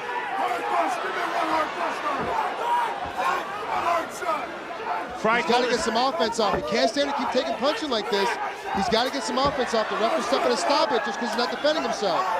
Frye told us he's happy to trade with Thompson, but he does not want to be here, does he? No, this is a bad position in the corner. Thompson laying his weight on him, just swinging for him. Every punch landing almost flush. Yuji Shimada, the referee, looking very, very closely at this. Thompson, the right hand. Again, a right hand. Frye's taking incredible punishment. His corner looking very closely. Very closely. Don Frye giving his back, that's it. They stopped the fight. Wow, I can't believe that. And more than anything, it wasn't from getting hit. Don just got tired. He got exhausted from all that punishment. It wasn't the punishment itself, it was cardiovascular system what caused him to stop. Don could have sat in there for another half an hour getting hit like that without a problem. Oh my gosh, I can't tell you how tough a competitor Don Frye is. Frye still on his feet. When I was a professional boxing referee, I was taught in boxing, when the fighter turns his back, that's a physical submission. And maybe it was not thought out, but Frye just taking the punches and giving his back. May not have been intended, but that's what he did. Shimada stepping in. Absolutely, that's exactly what the refs were looking for. The refs stepped in to stop that. Definite fighter safety, incredible. James Thompson showing himself as a gentleman, coming down and literally bowing at the feet of one of his heroes, Don Frye. This is incredible. You know, James Thompson is an amazing man. He obviously is a guy that's going to be around the fight game for a very, very long time. He's still such a raw talent. He's got so much more to learn. And look at this punch that drops him. He literally puts him out, knocks him down. Don could have finished this fight, but he was so surprised that right hand dropped him. As you see here, just the melee, what I call the hockey fight of the fight. They're just grabbing on each other's heads, swinging for the fences, and really, all these guys, you know, this just is indicative of how tough Pride fighters really are. Don Frye just staying in here, taking this punishment, but showing no signs of going down, no signs of dropping, and really, James hitting him flush and hitting him hard and straight. It was a great, great fight. Frye, even when it was stopped, and he turns his back there, but he never lost his feet. That's incredible. Like I said, he's just more tired than damage from the actual punching. Don Frye, valiant in defeat. He remains a legend, a hero in mixed martial arts. That is a candidate, Frank, for 2007 Fight of the Year. I think that this gave Don a microphone. Hopefully we get to hear the raspy marble man speak.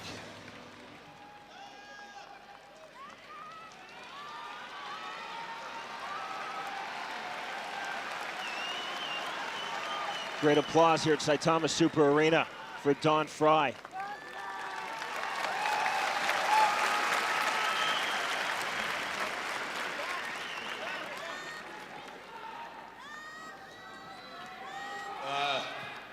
Tokyo and Nurse Japan, I'm sorry for what happened tonight. I let you all down. I'm sorry. It will never happen again. Jane. 日本のファンの皆さん、東京の皆さん、今日起きてしまったことは本当に残念に思います。皆さんをがっかりさせてしまいました。もう二度とこんなことはしません。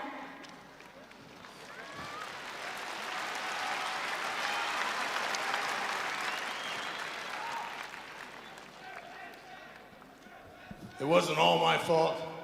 This big bastard over here had a lot to do with it. でも自分だけのせいではないですね。やっぱり相手が大男で強かったからこんな結果になってしまいました。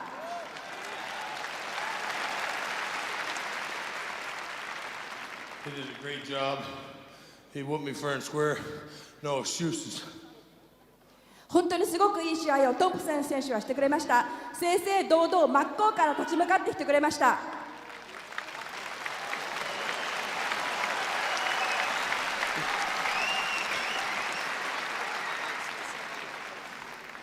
Sakakibara-san, thank you very much for inviting me here. 榊原さん、今晩は私をこの試合に呼んでくれてありがとうございました。I'm sorry I let you down like I did the rest of Japan and the USA. ただ本当に日本のファンの皆さん、アメリカのファンの皆さんに喜んでもらえる試合ができなくてごめんなさい。I think only people happy on the planet right now are from Britain. 多分世界中で喜んでいるのはイギリスの国民だけでしょう。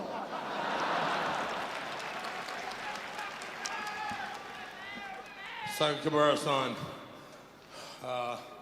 thank you very much for allowing me to be in this event. Like I said, I'm sorry I lost. You'll be back. I know you will. You're a great champion. Pride is a great fight league, the best show on earth. Thank you for letting me be part of it. 榊原さん、本当に今日私がここに戻ってこられたのは榊原さんのおかげです。榊原さんだってきっと戻ってきてくれますよね。だって榊原さんこそ本当のチャンピオンですから。そしてこれからのプライド FC ワールドワイドの成功もお祈りします。You did a great job. I'll be back. 本当にトップ選手、すごいいい試合でした。私も戻ってきます。This was the finish, Frank, of the fight. James Thompson just relentless with those blows. 皆様、お得意魂を見せてくれたドンフライ選手に盛大な拍手をお願いします。Here's the victor, James Thompson, now holding the microphone. There's Don Fry making his way out of the ring. Quick word with Mark the Hammer Coleman. Congratulated by Kevin Randleman. Basically, I just wanted to say big thanks to Don Fry. It was very intimidating coming up fighting with him tonight because he's my legend. He's my MMA hero who I looked up to, what got me into MMA. So to fight someone like that kind of really takes your breath away. And I think he showed you why he's such a legend tonight. 皆さん、こんばんは。ドン・フライ選手、本当にありがとうございました。実はフライ選手は自分にとって憧れの選手でした。この総合格闘技を始めたのもフライ選手を見てからでした。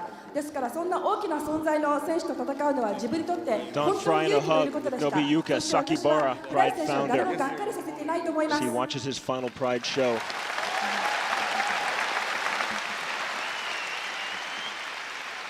I just want to say a big thank you to President Sakakibara.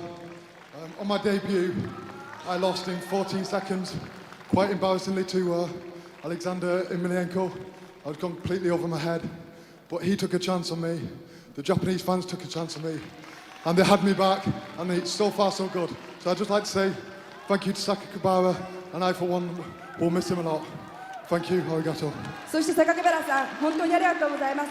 自分がプライドにデビューをした時にはアレキサンダー・エメリアンコ選手相手に14秒で秒殺されました。でも諦めずにまたチャンスをくれました。そして今ここにこうして立っています。榊原さん、そして日本のファンの皆さん、本当にありがとうございます。皆さん、 Frank, if ever an apology was unwarranted, it was after that performance from Don Fry. just fantastic. He never lost his feet, and he has nothing to apologize for, nothing to be ashamed of. Don probably one of the toughest competitors, but it's going to be so interesting to see how well James Thompson does. He's got so far to go still, and he's already so good with very limited experience. What's going to happen when things get moving along?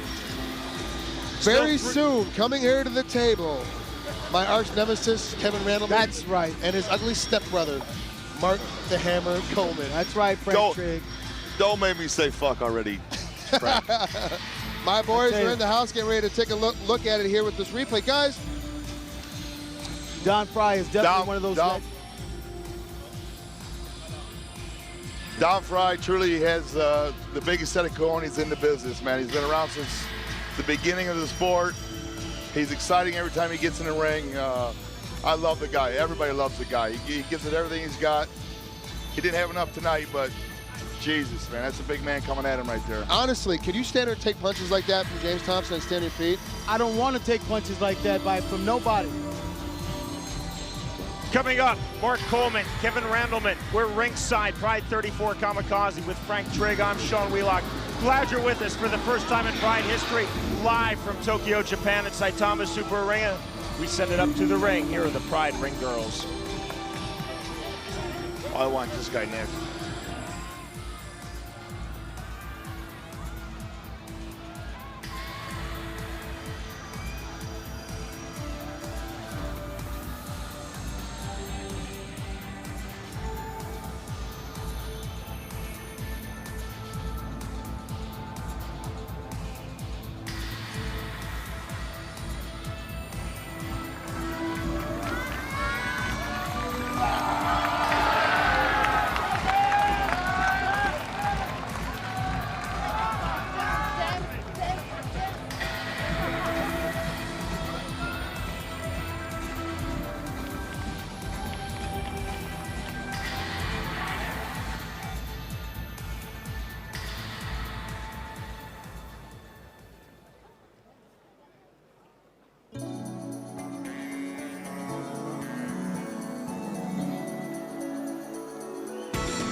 It's Legends of MMA ringside. Frank Trigg, Mark the Hammer Coleman. In a moment, the monster Kevin Randleman. Mark, great to see you. Thank you very much. Nice to see you. Well, you know what, Mark? I got to be honest with you. It's not really good to see you because you're not that good looking up close. Well, likewise, bro. Kevin Randleman also with us. Truly, three of the greatest fighters in the history of MMA and in the history of Pride. Mark, let's start with you, if we may. Let's just talk about some of your greatest moments from Pride over your fantastic MMA career. Well, I've had a lot of them. This is the #1 organization in the world, and I'm just honored to be here. And obviously, the greatest moment would have to be the Grand Prix Championship in 2000. I mean, how can you top that? We saw that earlier tonight, and we're going to see it again. Just before we roll tape, talk to me about your mindset. You were not the favorite. Mark Kerr was in 2000. Talk to me about your mindset going into that final against Igor Vovchanchyn. Everybody says their mindset was strong and they're going to win, but honestly, I really knew I was going to win that tournament. I put in the time. I was healthy, and I honestly believed. I thought I was the best fighter in the weight class. They just shocked me at the end when they made it a no time limit. It was supposed to be a 20-minute time limit. The day before the show, they said it's going to be a no time limit finals, and I calculated the situation, and I wasn't really sure at that point, but I knew I was going to find a way to win that thing. When was the last time you saw this fight? It's been a while, to be honest with you. You're going to enjoy it. Don't worry, you can I relax. always enjoy You it. just still I sure win. will. Nothing's Thank changed you. in 7 years. We'll pick this up round number 2. There's the shoot. And he's got the single and he's got the slam. Down they go, same position. Here we are. Igor on the bottom with the guard, Coleman on top, getting ready to grind away with that right hand to the ribs. I think you're right about going to the left side with the left hook to the liver, because if you could do that, you could just switch More position. Yeah. And he did it a few times. You see it? You can see the marks on his side. Nice poke. Nice poke. Good. Now he's doing it. Very good. And again and again. Igor slaps back right on the ear, but that was one strike to. Yes, I go for the head more. I would go for the just to try to create Inside, so he can't do that shit. a small eye. That's not gonna work. That's energy. Don't do that, Mark. That's energy.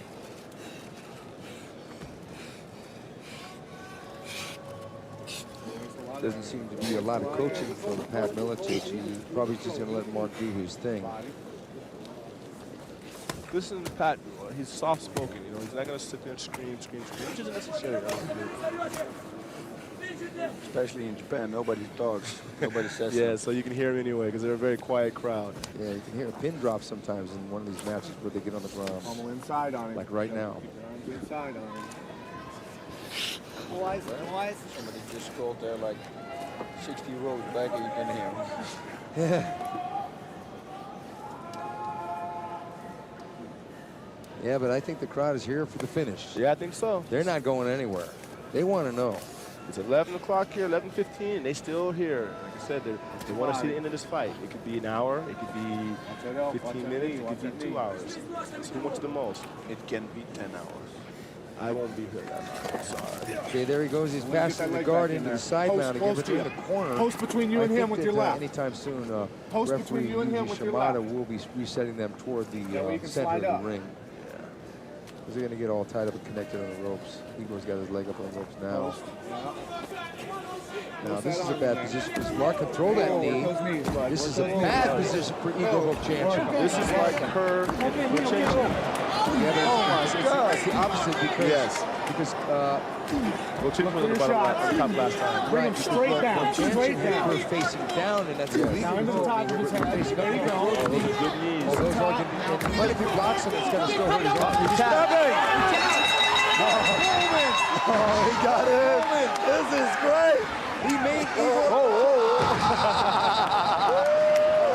Mark Coleman has won the Pride fight. He's running away. He's running to the flag.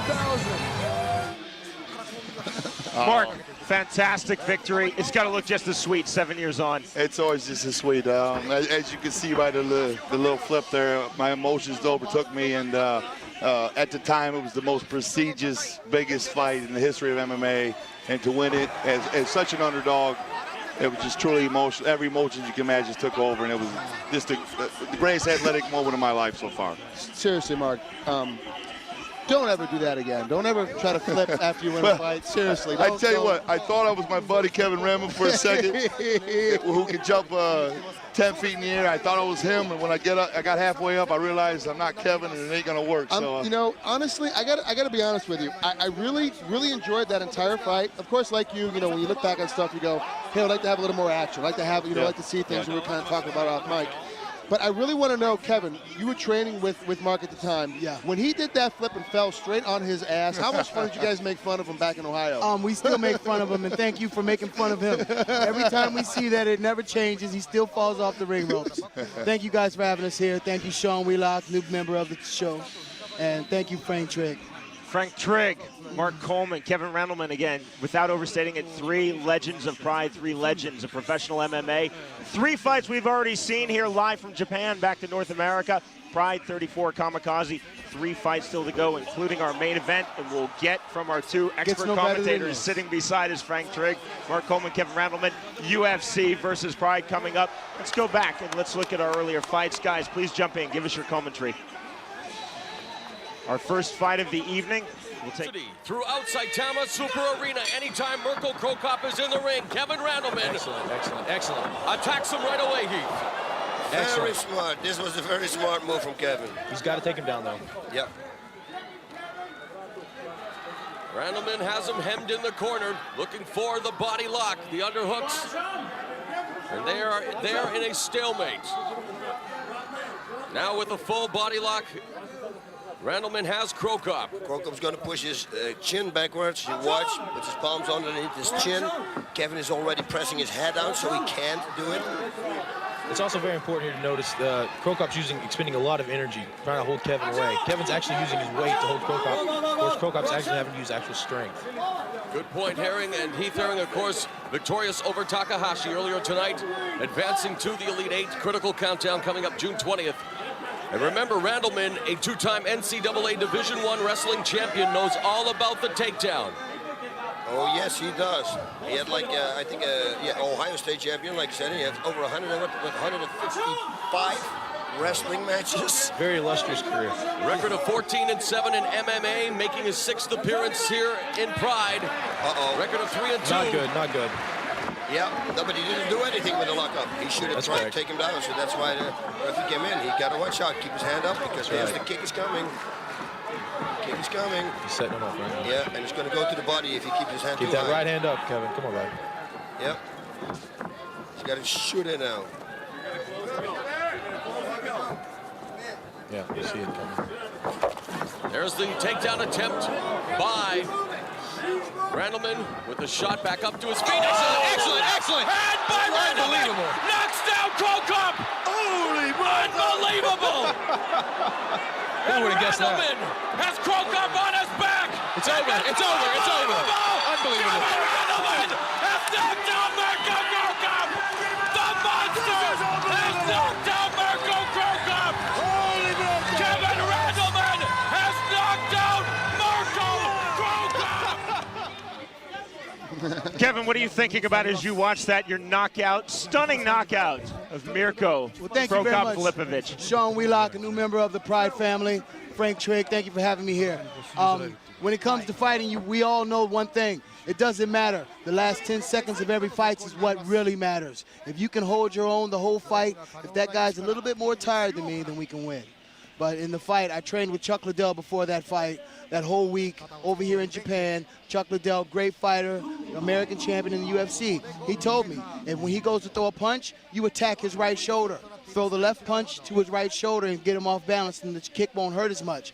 Well, improvising, being a fighter, being in the game so long, Frank, you know that we improvise. Instead of throwing the punch to the right shoulder, I just threw it left to the face.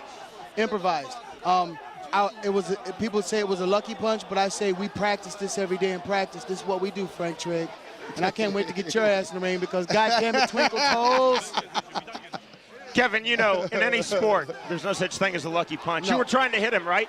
Nothing lucky about it. There's nothing lucky. You put your hands on a guy, he should fall down. We didn't knock him out on our feet. We knocked him out on the ground. The bottom line is this: if you're going to be a Pride fighter, you come into this game, you come into this country knowing that you're going to go in there and you might get your head knocked off. And that's what makes Pride one of the greatest organizations in the world, in the history of the game. Kevin, in a moment, I'll ask you the same question, but Mark Coleman, let's start with you. When are we going to see you back in the Pride ring? I'm just excited that I'm still fighting. I'm healthy, I'm lucky, thank the Lord. I'm fortunate to be healthy and still be competitive.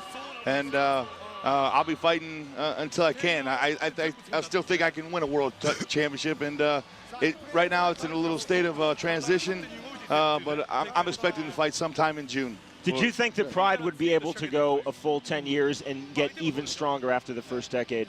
Well, nobody really knew. I certainly hope so. The first time I saw it, I fell in love with it. I certainly hope that they could, and they have. And it's a number one. With the help of the Fertitta brothers stepping in now, they can continue to grow and improve. I just look forward to being part of this for as long as possible. Well, you've had some epic battles with Fedor Emelianenko, so obviously, I mean, it's not like you're too far removed from being great, you know. But you really are a guy that can still maintain and function at the heavyweight division in MMA worldwide. So you really are going to be part of this very, very, very quickly, very, very soon. I plan on it. I definitely plan on it. Age is a number. It's all about when you lose that desire, lose that dedication. I have the desire and dedication to be a champion still and compete, and I had the skill. So you will see me in there not just as a figure. I'll be in there trying to win, and I plan on winning more than I lose, that's for sure. Kevin, you've been out of the MMA ring, out of the Pride ring due to injury and illness. When are we going to see you back in the Pride ring? Well, again, I will be back in 8 months for sure, no doubt about it. I love the job that I have. I want to thank the fans that watching this right now. I want you guys to understand that without you guys, I'm nothing. Mark's nothing, Trig and Sean, we're nothing. We're sitting at home playing something, you know, playing poker. So you guys, with the love that you guys are giving us, I'll fight until the day I gotta get carried out of that ring on the stretcher. But I'll be fighting again in 8 months. I've got some things I got to take care of with the Las Vegas Athletic Commission, and we all understand, you know, these are things that we must take care of in life. We want to thank Saki Kabara for grabbing the reins of this organization and helping us stay afloat. And I want to thank the Fertitta brothers, Lorenzo and Frank Fertitta, for understanding that this is a very, very big mega-dollar business, and they understand it and they grab this. Now we're not losing a company; we're gaining a brother or a sister in the other organization, and we're going to show the world why Pride is better than UFC, Frank. We're going to show the world why. You know, I've been telling you all along. If you look at the rankings, you go top 5, 1, 2, 3, 4, 5. Yes, sir. You know, it's all Pride. Yes, you know? sir. I mean, so in the bottom 5, usually you're all UFC. So now we get to finally find out who's better for real. You know, is it Pride? Is it UFC? Guys, a chance for you to play commentator right now. Kevin, you start us off. We'll go to Takimoto versus Galicic, the first of our 6 bouts tonight. We've seen 3 so far. This was a very, very good fight. Yeah, I agree. When you come out, Galicic came out. He's a great striker. And a lot of times when I first came into the sport, I'm a ground and pounder. I take you down and ground and pound you, but I tried to learn a different game. Your game plan should stay your game plan all of your life. If you learn other things and incorporate it into your game plan, then you become a better fighter. Now, Takimoto came in, he understood what he was going to do. He knew he was going to take punches and kicks and strikes. He just weathered the storm. He took his patience. And Trig, you know better than anyone because you keep trying to get me to come into John Lewis's gym. Damn it, I'm going to come in there and I'm going to get a hold of you so you can show me what I'm doing. Well, hopefully I can show you something that doesn't look like this, because this is the one portion of the fight that I think Takimoto did a good enough job, was that not getting stomped in the head. Yes. But obviously when he gets to this position, he's a top side omoplata, switches over to the far side Kimura, obviously he knew what he was doing and he had enough mind sense to do it. Yeah. Mark, your thoughts on that victory for Takimoto? Oh, just superior technique right there. Locked up Kimura and finished him off real good. Just superior technique and good fight there. Our second bout, we talked about Shoji being a part of Pride #1. Unsuccessful on Pride 34, but again, a very, very good fight. Shoji, again, another guy, a little bit like Don Fry. Very, very big heart, and that's what Pride's all about. Heart, nuts, and guts. Don Fry has it. He just brought it to the ring. Yes, and sir. this Shoji guy here, he took this fight on short notice. Much bigger guy, but again, he gave it everything he had.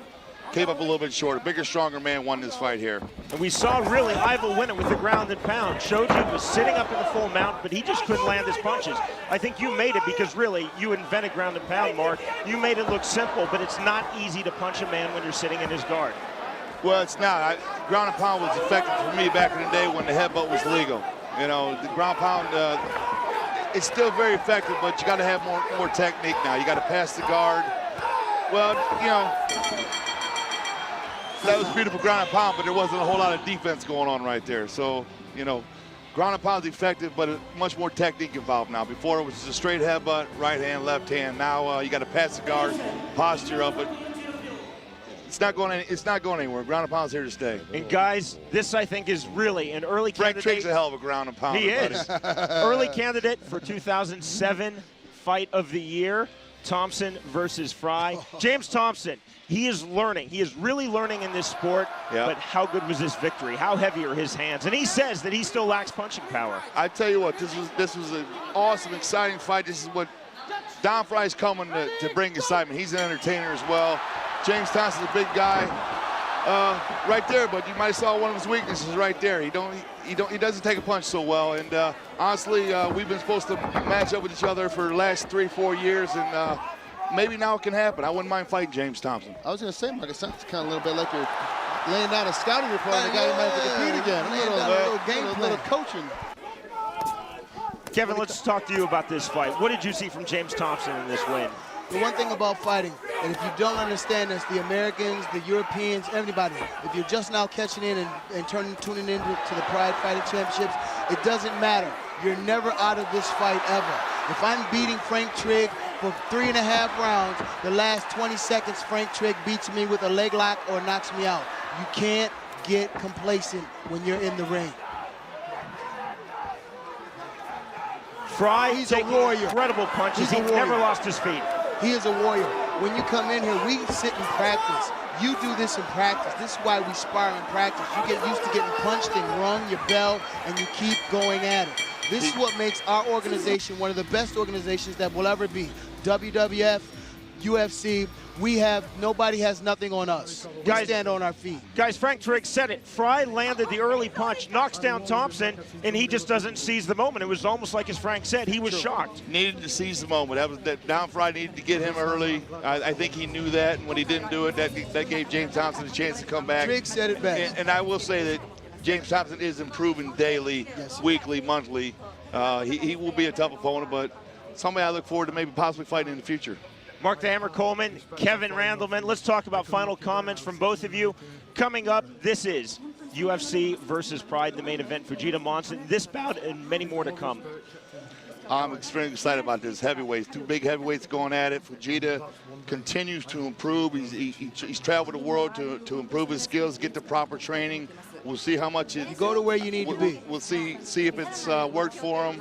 And Jeff Monson, a proven veteran, he can do a little bit of everything. I look for a great fight. Real tough struggle for both fighters. If you think the fight will be easy and quick for either side, then you're wrong. You might as well just go ahead and go to the bathroom now, because it's not going to be that long. It's going to be here when you get back from the restroom.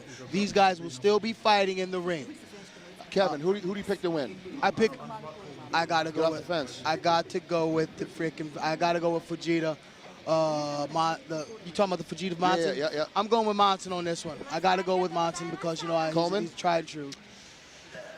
Oh, I'm going to go off on a limb, and I'm going to go with Fujita here. Okay, let's split. I chose Monson. See, now what's going to happen is... And American people will understand this. We might have one of those going on after this between Coleman and our House reunion. Mark Coleman, thank you very much. A pleasure. Kevin Randleman, Sean Wheelock, thank you for such an honor to be here tonight. Frank Trigg, I can't stand you, but I love you at the same time, man. Smell like a gorilla. Get away. Damn it. You stink like coconut oil. America, enjoy the show. These guys, honestly, I smell like Coconut Grove right now. What are you talking about? You keep as soon as I look like. Hey, you stay down at that whatever weight class you're at. I know it's a lot lighter than me. Mark Coleman, Kevin Randleman, thanks so much, guys. A real pleasure. Two of the absolute stars of MMA. You guys are awesome. God bless the Fertitas for bringing us in.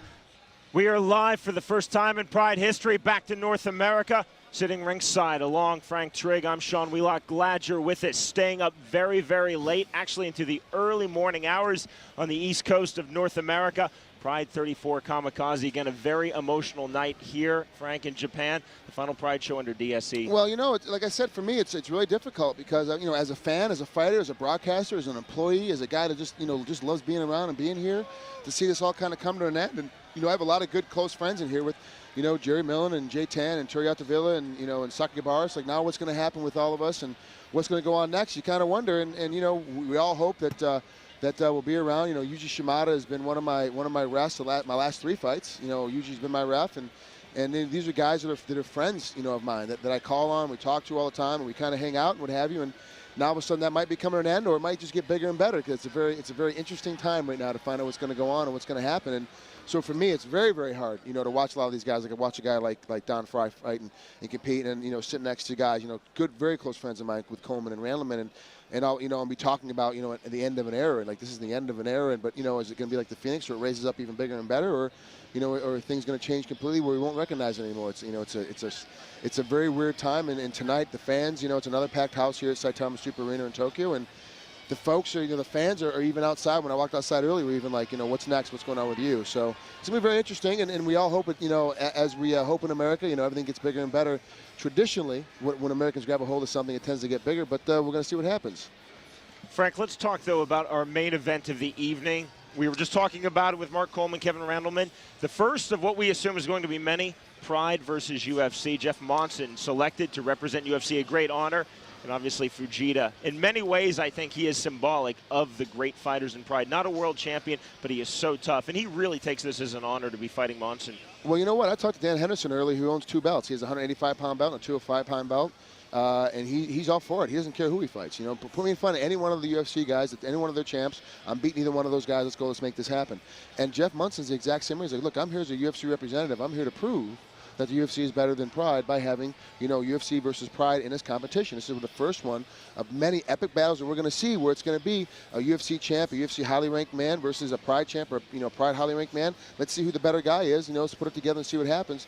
And Jeff is taking this close to heart. You know, and really Fujita is also saying, look, not only is this a Japanese organization in Pride, not only is this in Tokyo, a Japanese city, but I'm going to prove to you that Pride is better. So let's make this thing happen. Both guys are swimming for the fences.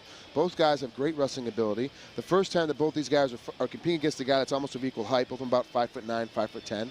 They're both pretty close in weight, and we're just going to kind of see what happens. And really, both guys want to prove that their organization, their style, their kung fu is better than the other guy's kung fu. So let's see what happens, and it's going to be a great main event. I really think it's going to be a high action, a lot of things going on, but it's going to be a decision win.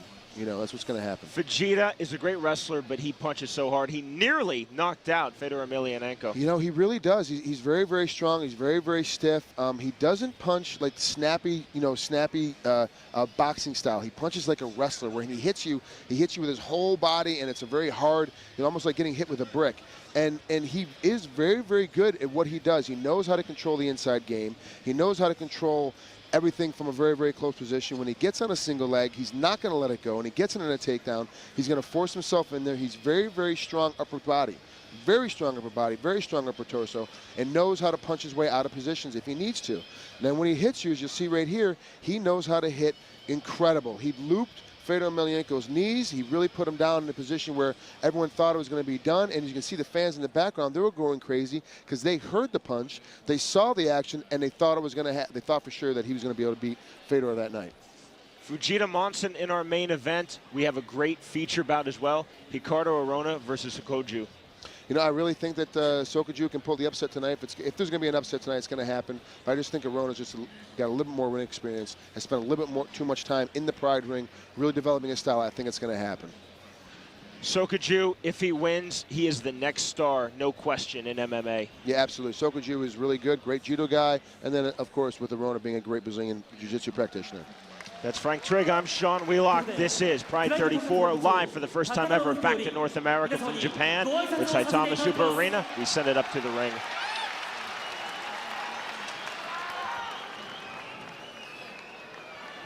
Nobuyuki Sakikibara, the Pride founder, in the ring. Nobuhiko Takada, the Pride GM. 本日も多くの来場誠にありがとうございます。 Just thank the fans for coming out.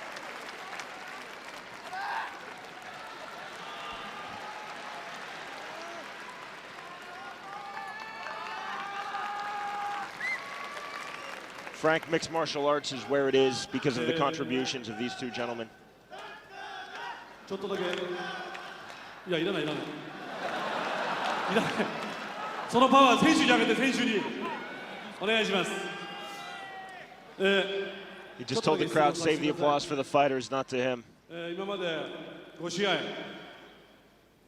ファイターたちが生命と人生をかけて素晴らしい戦いを見せてくれましたが、ここまで皆さんにとって今まで持っていたプライドのイメージ、いつものプライドらしさ、各々が思うプライドの姿や風景、そういったものが見えましたか？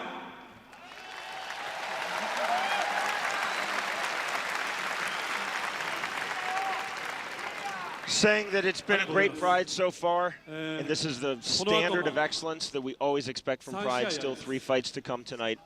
ライト級の超新星、青木選手。そしてアローナ選手と Talking about Shinya Oki, a new star in Pride. プライド代表 saying he thinks Sokuju versus Ricardo Arona will be a very interesting fight, and looking forward to the main event, Monson versus Fujita, Pride versus UFC. どのファイターにも重要な大切なテーマを持つ戦いです。どうか皆さん、残りの3試合、存分にですね。Nobuhiko Takada talking about every fight so important to the fighter, win or lose in Pride.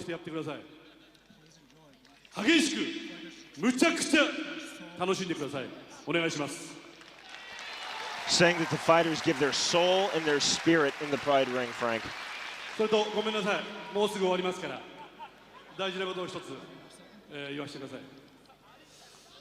今年プライドはおかげさまで10年を迎えました。 The applause for the announcement, of course. This is the 10th anniversary of Pride. かれこれ11年ですが、本当に長く短く激しく濃密な10年でした。この10年を Talking about 11 years ago, he met Mr. Sakikibara, the Pride founder, and together they created this wonderful, the best in the world MMA promotion, and how much it's meant to them. 総合格闘技という未開の地に計り知れない功績を残し、明るい未来を築き上げた男。 Saying that Mr. Sakikibara is a pioneer in the sport of professional MMA, has always been a leader. プライドは最後なんです。 And acknowledging that this is the final Pride under DSC and the leadership of Nobuyuki Sakikibara.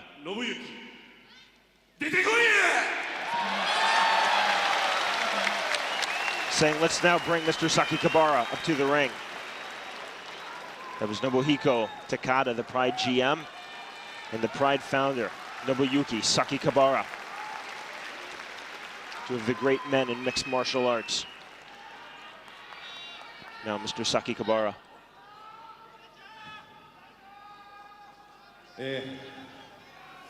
本当にたくさんのですね、本当にたくさんのご来場ありがとうございます。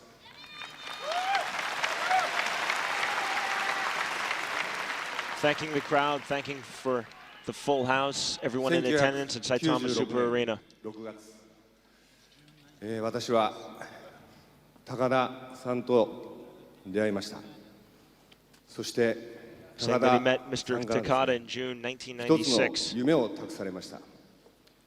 僕はその夢を実現するためにですね、その夢が高田さんの夢がいつの間にか自分の夢になって、to come together and create Pride.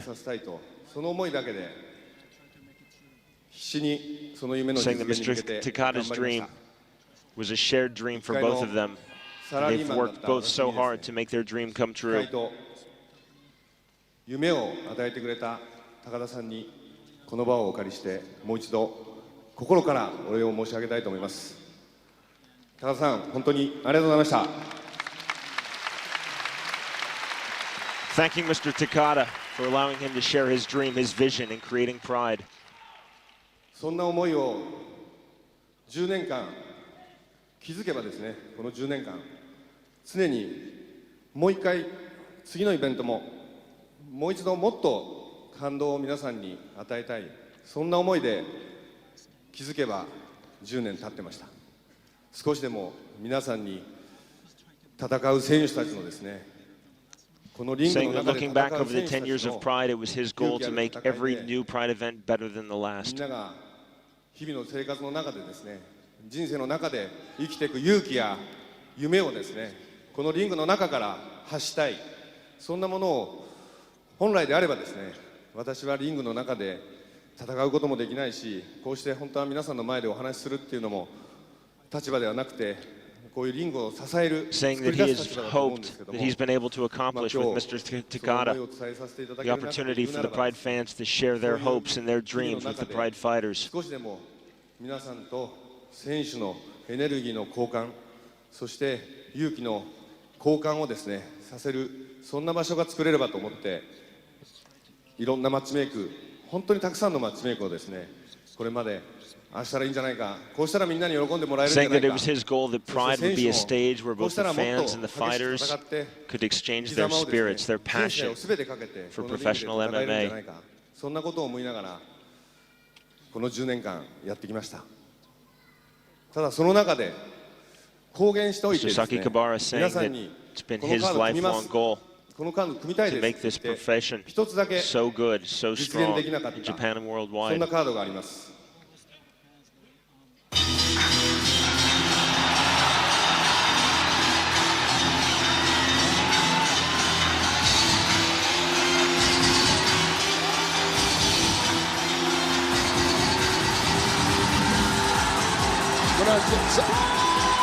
Oh, it is.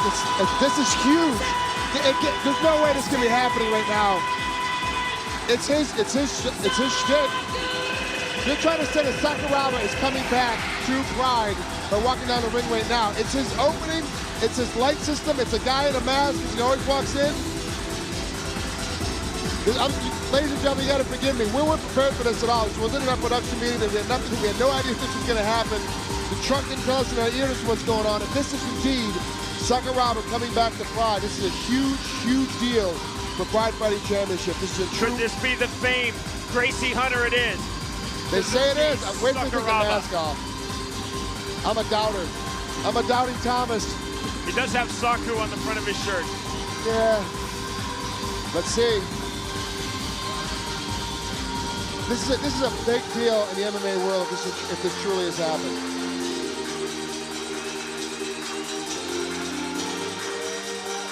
This is like, I mean, you know, this is the Babe Ruth Boston trade all over again. In Japan, this is the most amazing thing that's ever happened. It's truly Sakuraba. The crowd here at Saitama Super Arena absolutely exploding.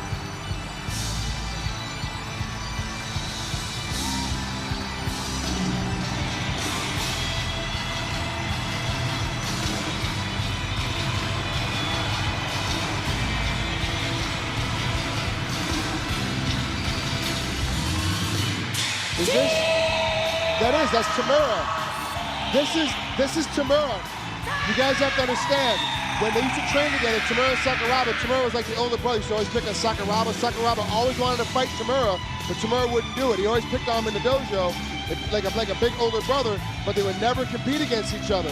Kiyoshi Tamura making his way into the Pride ring.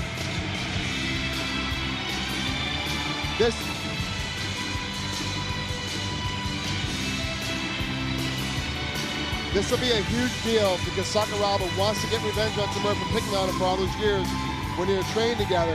If they make the announcement, these two being in the ring together, I think this announcement's going to be, and I'm guessing, ladies and gentlemen, that these two are going to fight, but we got to see this is going to happen. In Japan, this is a huge, huge deal. This is just like Donald Trump and Rosie O'Donnell coming back together.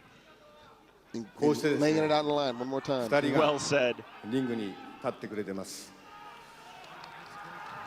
ドリームステージとしては今日 Mr. Saki Kabara saying now two great fighters standing in the Pride ring. 今日でプライドの代表という立場を、やめます。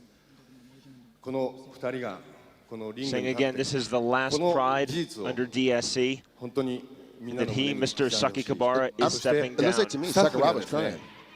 I can't really tell because the mask is on. He seems to be heaving like he's, you know, sobbing, but He's definitely crying, Frank. 実現させてください。Saying to the fans here at Saitama Super Arena that he applauds them for allowing Pride to flourish. このリングに2人がこうして立つまで3年半、タムちゃんの登りとまで何度も行きました。 Saying that it's taken him 3.5 years of hard work to bring these two fighters together in the same ring. どうしてこのカードに僕がそんなにこだわってるか。それはこのカードなら僕がプライドがみんなに見てほしいものすべて競技としての美しさも、それぞれの人間が生きてきた、選手が生きてきた人生、 Saying that these two それをかけ fighters, た戦い Tamura も and Sakuraba, 全 represent て the beauty プ of ラ the イドの見 sport. せたい要素が全部詰まったカード、そう思うからです。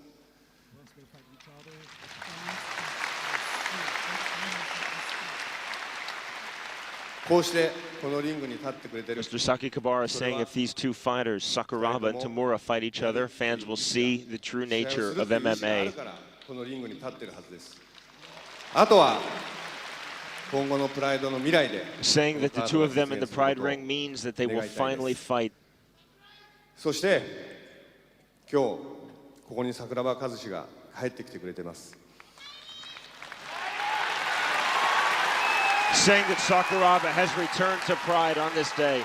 皆さんきっといろんな思いがあると思います。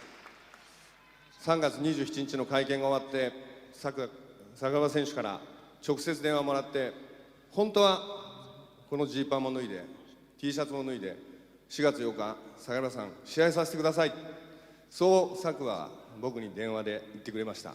本当は今日この場で彼は試合がしたかったんだと思います。ただ本当に理解してほしいんですけども、 Sakikibara is saying that Sakuraba このリングに would like to have 立つだ fought けでも today. 本当にたくさんのハードルがありました。ここで本当に僕の中ではお礼を言いたいんですけど、今日このリングに立てることになった Saying that he personally called Sakuraba, trying to get him to fight. You see Vanderlei Silva sitting 本当に ringside. 心から御礼を申し上げます。本当にケアの皆さんありがとうございました。 Definitely the tears, Frank.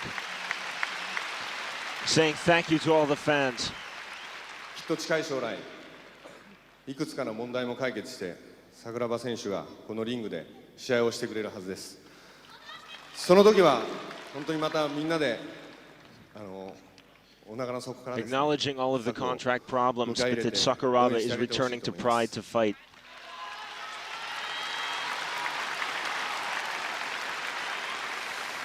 じゃあ桜庭 And 選 that 手 he, Mr. Sakikibara, wants to see the fight happen between Sakuraba and Tamura. 榊原さん、お疲れ様でした。皆さんお久しぶりです。 Frank, we know that Sakuraba, the famed Gracie hunter, rarely speaks. 今日僕 Rarely, 試合したか never. っ He たん never ですけ speaks. He ど never も、 talks to anybody. ちょっと時間がなくて、できなかったんですけど、またもう一回、このリングで試合したいと思いますのでよろしくお願いします。 Saying that he wants to fight in the near future. He's sorry it couldn't happen here on Pride 34, but that he will be back in the Pride ring. 田村選手一言お願いします。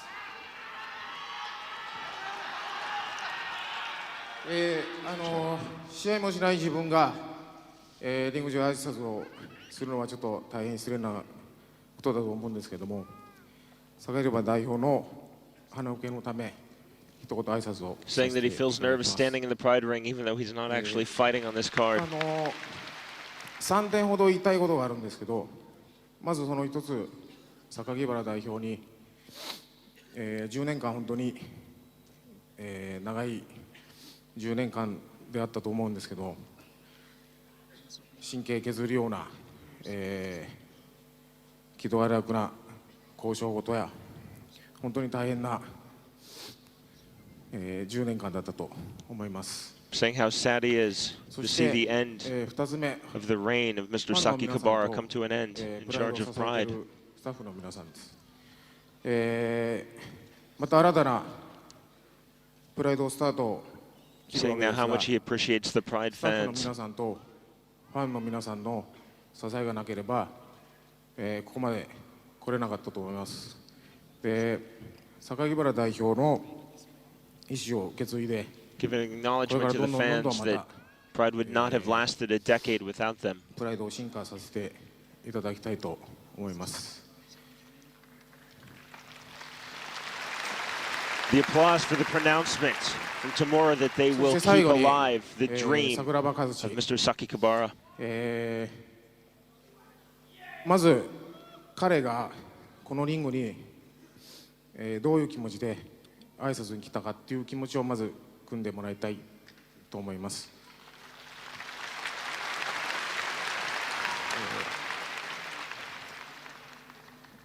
そして、今お互い立場は違う状況でありますけども、僕はいい意味で、夢の架け橋というか、桜庭と僕にしかできない夢の架け橋をできたらなと思います。そのためには、恩人である榊原代表や、 Tamura is saying that he wants to build a bridge between Sakuraba and himself 僕らの師匠である to give a show, a performance for the fans of Pride. いろんな各代表者の協力をも得ないといけな Giving いと思うんですけ acknowledgement ど now も、 to Mr. Takada.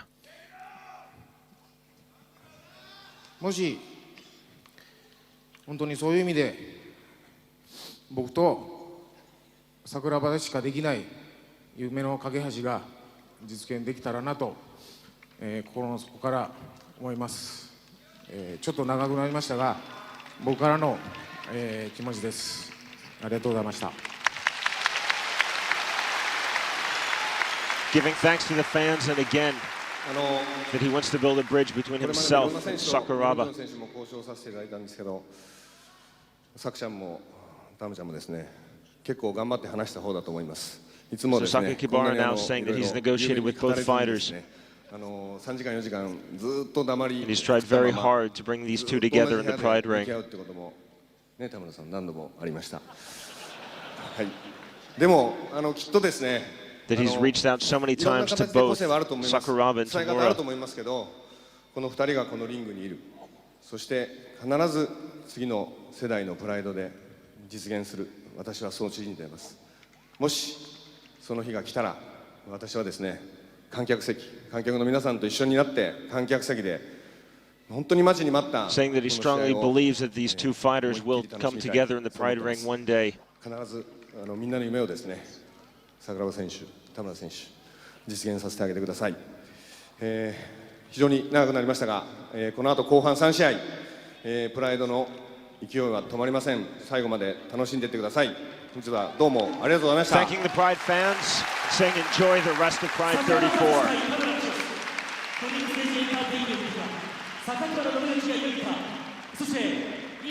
It's hard to explain, but it really is like Rosie O'Donnell and Donald Trump coming together. I mean, But if people actually were interested, this is really like, man, it's huge. It's like a divorce. It's like a divorced couple that have not spoken for years and can't stand one another. All of a sudden, coming together over a common ground. This is a huge thing for the Japanese MMA community to have these guys stand in the ring with each other for one, but two, to make it in a Pride ring. This is a huge thing in Japanese MMA. You know, I know MMA is worldwide. I know there's other countries you have to be concerned with, but this is a very, very huge thing for this. Saku does not left Pride on bad terms. He's not very happy with what was going on the whole bit, and then all of a sudden now he's very happy with what's going on and he's willing to come back and fight for Pride again. It's a huge coup for Pride to get them back. Sakuraba still not revealing the mask because he welled up with tears. I don't think he wants to now. Yeah, I gotta agree with you. You know, when I cried, I prefer to do it in the room by myself. I don't want anybody to see it. So. The wonderful comments. Nobuhiko Takada, Pride GM, the Pride founder, Nobuyuki Sakakibara. We also heard from the great Sakuraba and the great Tamura, who will come together in the Pride ring. There goes the mask. Well, it's definitely him. There's no doubt about it. A true legend. This is a huge, huge deal in Japanese MMA to have Sakuraba back like this. You know, and hopefully everything pans out. Hopefully we can make this fight happen, because it'll be a great fight. It'll be a very competitive fight. Coming up now, Shinya Aoki versus Brian Loanyu. Jiu-Jitsu versus Muay Thai. About 4 of 6, Pride 34. First time ever, Pride live from Japan.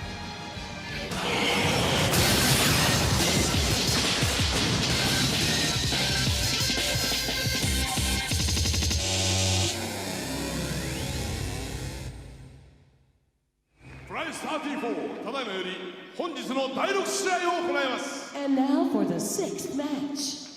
青コーナーよりブライアン・ローアン・リュウ選手の入場です。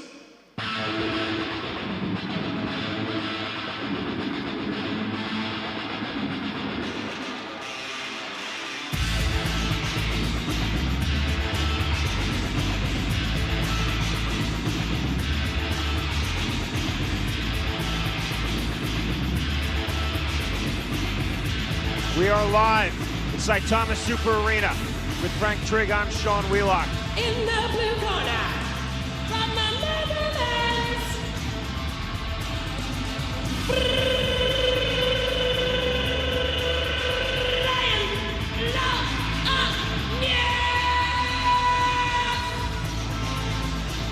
Pride 34 Kamikaze continues. Our fourth of 6 bouts this evening. Brian Lowenyu, parents from Suriname, grandparents from China, lives in Holland, a Muay Thai fighter based in Amsterdam, making his Pride debut. Never easy to make your Pride debut. No, it's very, very difficult. And he's bitten off a little bit more than he can chew. Aoki is just such a tough competitor. Brian's best attribute is the fact that he is so tough. Once he sees that you loop, he sees that he hits you a little bit, he definitely knows how to go for the finish. He definitely knows how to hunt down and get for the finish. He's got great striking power. He loves his knees, but there's a big height difference with these two guys. I don't know if his knees are going to be that effective, but he's got a great leg kick that can sweep you out from off your feet, just by kicking him the thigh level. It's going to be very interesting to see if he can pull it off tonight. If he can get his rhythm, get his pattern, he should be okay. But it's going to be very, very tough for him in his Pride debut tonight. 4-5-3 in professional MMA. Were he to score a victory versus Aoki, this would be a massive upset.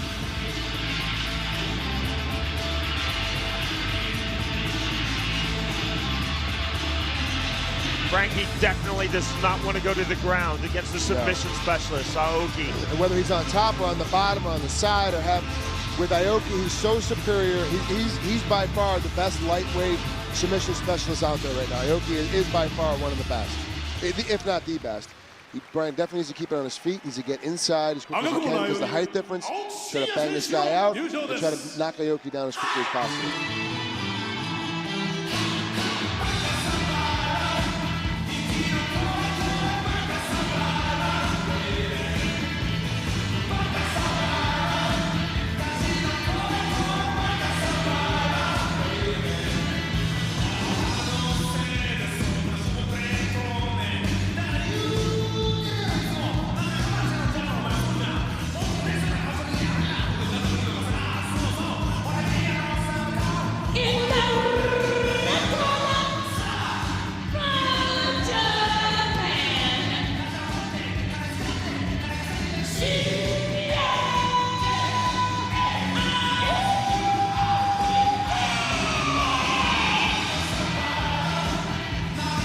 Just 23 years old, Shinya Aoki. In case you're wondering, yes, his parents are here sitting ringside tonight to support their son. You know what, honestly, most parents, my parents don't like the fact when I jumped in MMA, most parents don't like your pro-athletic choice, especially when you're getting hit in the head.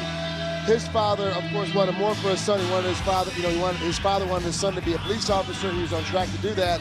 But Shinya Aoki's really true passion for life was to be a fighter. He followed that dream. He's one of the best out there. So, as a dad, you really can't yell at him. He's doing okay. You know, he may not be doing what he wanted to be doing, but he's doing all right. Told us his first sport was jiu-jitsu, his second sport was judo, but his sport now is professional MMA, no question. Perfect in 3 Pride fights, 10-2 overall in his MMA career. Very unassuming. Wore the glasses at the press conference, had a scarf pulled up around his mouth. You almost didn't know that he was a fighter there. So quiet. He's almost more of like a nerdy accountant, a nerdy computer programmer. But then he's so fierce, he's so vicious. Once he gets in the ring, it's incredible. He really is a tough, tough competitor. Best submissions, very, very flexible, improving his stand-up game with his hand speed.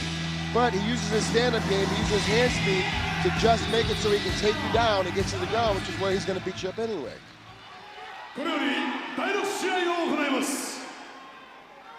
青コーナー170センチ、72.9 キロ。 Brian Lowenyu, 31, 5'7", 160 pounds in his Pride debut.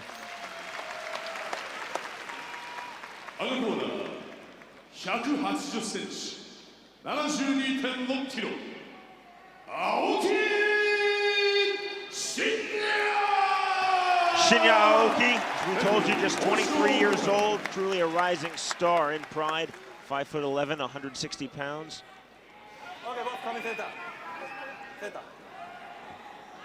Moritaka Oshiro is the referee.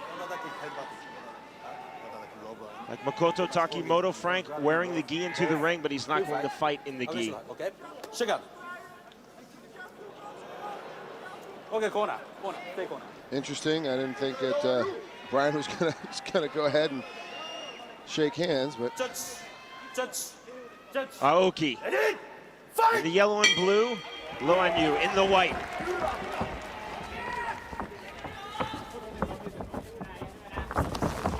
Going for the shoot, missing.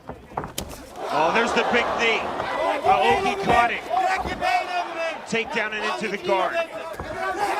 Big punches from Lowenyu. Huge punches. Good striking from his ground and pound, but he needs to get out of this position. Aoki eventually is going to suck him in. He's got to keep his head up, keep postured up just like he is. He's got to get this guard broken and get back to his feet. Aoki in the full guard. Oh, he took that right hand. That right hand, too. Geez. Split his lip. Aoki is cut, Frank. Wow, I don't know if that happened from the ground and pound or if it happened that knee that he caught, the very first knee that he caught. Oh, jeez. Lowenyu surprising so far. Good explosive position, nice flying knees. That was the scouting report on him. He did have some good flying knees. He's been using them effectively, although this one got caught and he got put on his back. We'll see what the Muay Thai fighter can do from his back. Needs to push away. Holding a guy like Aoki on top, he's not going to do any good. He needs to take both hands and start pushing away. Lowenyu now into the half guard.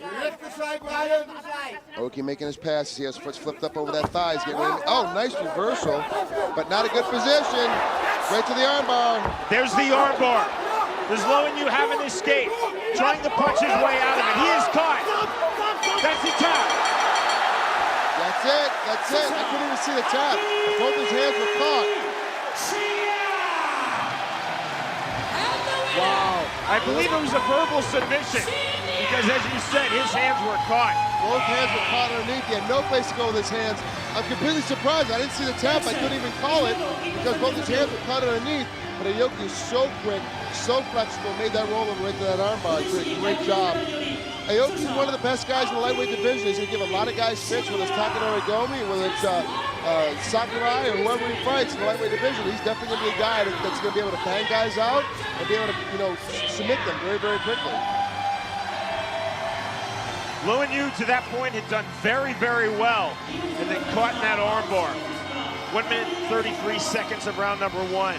Aoki with the submission, now perfect 4-0 in Pride. And devastating on the ground. Absolutely one of my favorite fighters to watch right now in MMA today is Shinjo Aoki. He really is, and he caught this knee right on his chest as he steps in, but he's so exciting. I love watching his style of fighting. And if you notice, he couldn't get the takedown there, so he submitted and decided to go back to his back. Here, he gets the takedown and knee sweeps him to the top position, although later on he does get reversed, immediately rolls up into this armbar. Look at the flexibility, and I'm completely impressed and amazed at how quick he rolls with this stuff. And he gets to these submission positions because of his flexibility in his lower back and his legs. And when he gets there, he's so fierce with it, he doesn't let go. He's absolutely positive that the ref is going to stop it. Once these legs are over, he's blocking the knee, gets his shoulder in front so he can't get knee in the head anymore, extends his body out. You see him start to extend down, and there, complete submission. Lowenyu definitely a verbal submission because he simply couldn't tap, as you said correctly, Frank. It surprised me. I was watching the monitor, I was looking at the ring, and I missed it entirely.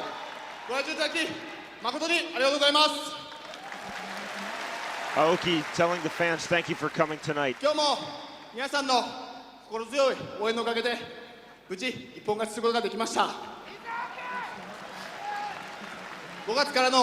Saying that with their strong support, he was able to win this match.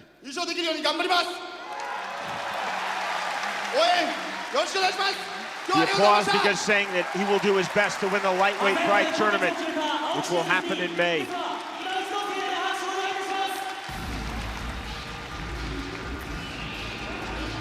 Shinya Aoki, definitely a star in the making.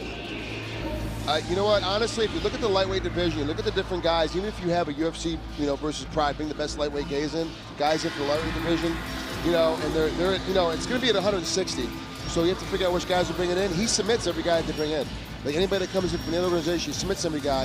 You can definitely submit, Gomi. You can submit Sakurai. The question is he going to be able to hit and be as functioning on his top? As you see here, look how quick that leg pops over the face. Look how tight it is once he gets his knees are pinched together. He gets his shoulder in front, and then now he extends out. There he has the armbar, and both hands are locked up. He can't stop the. Brian can't tap out physically. He has to tap out verbally. And just look at his flexibility. Now you look at his body, he's very, very strong, and he's very, very flexible. This is a guy that the lightweight divisions can be, that is someone that you really have to be cautious of. The only way you can really beat him, you're not gonna be able to submit him. You have to beat him in decision or have to knock him out using your hand. Aoki hugging his father. Shinya Aoki submitting Brian Lowenyu in impressive fashion, a minute 33 into round number 1.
What kind of animal have you fought? Lions, girl. Giraffes, elephants, all kinds. What's your favorite food? My favorite food? Rats.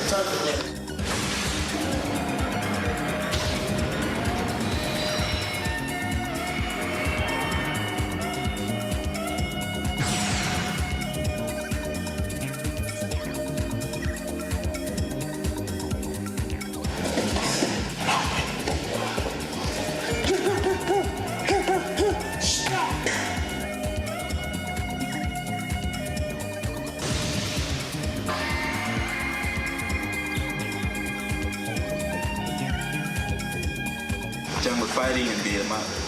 I train in the jungle because is American style.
Esse aqui é o meu estilo de vida, onde eu preparo a minha mente diariamente e é onde eu sinto que eu estou preparado para qualquer luta que vier.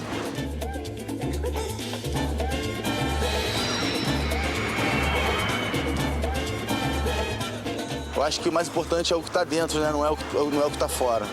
Use my jungle technique to get rid of him, so.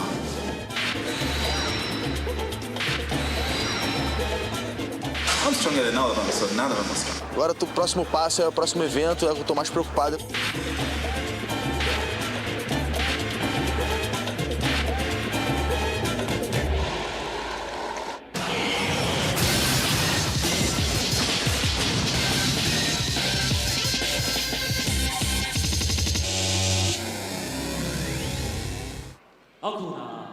182センチ、93キロ。即時 22 years old, 6 foot tall, 205 pounds. You see the record, 1-0 in Pride. This just his 5th ever MMA fight, 3-1 as a professional. Ricardo Arona is 28, of course from Brazil. 13-4 overall in MMA, 8-3 in Pride, 5'11", 204 pounds. Sokaju, an inch taller, 1 pound heavier. But yet you would think Arona's the stronger man. Just because of time of event, time of MMA, time in the ring. We're going to see what happens right now. Arona, of course, in the black trunks. Sokaju in the red trunks. Daisuke Noguchi is the referee. Round number 1.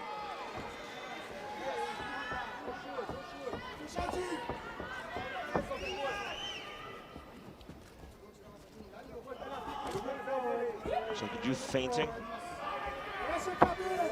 Interesting filling out process. I thought one of them at least would step in and try to do something very, very quickly.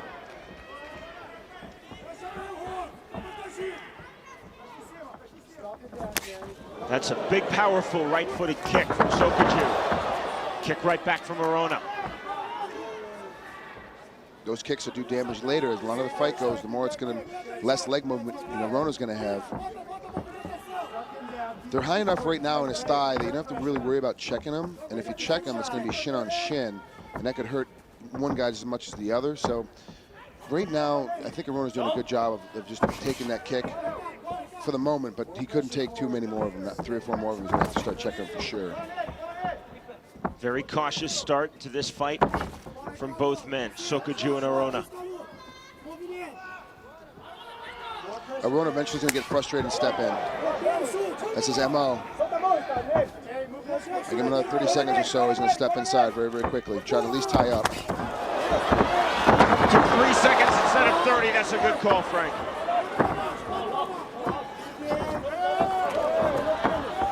Arona working on the takedown, working on the right leg. Sokaju got great balance on his feet, obviously from his judo background. Knows how to stay out of this kind of stuff. But Arona is so tough when he ties up on his leg. It gets him this single leg. He definitely knows how to stay in there. He'll hunt it down, he'll force his way in there. Very, very strong, both competitors. Body shots from Sokaju. Arona has his rib cage exposed.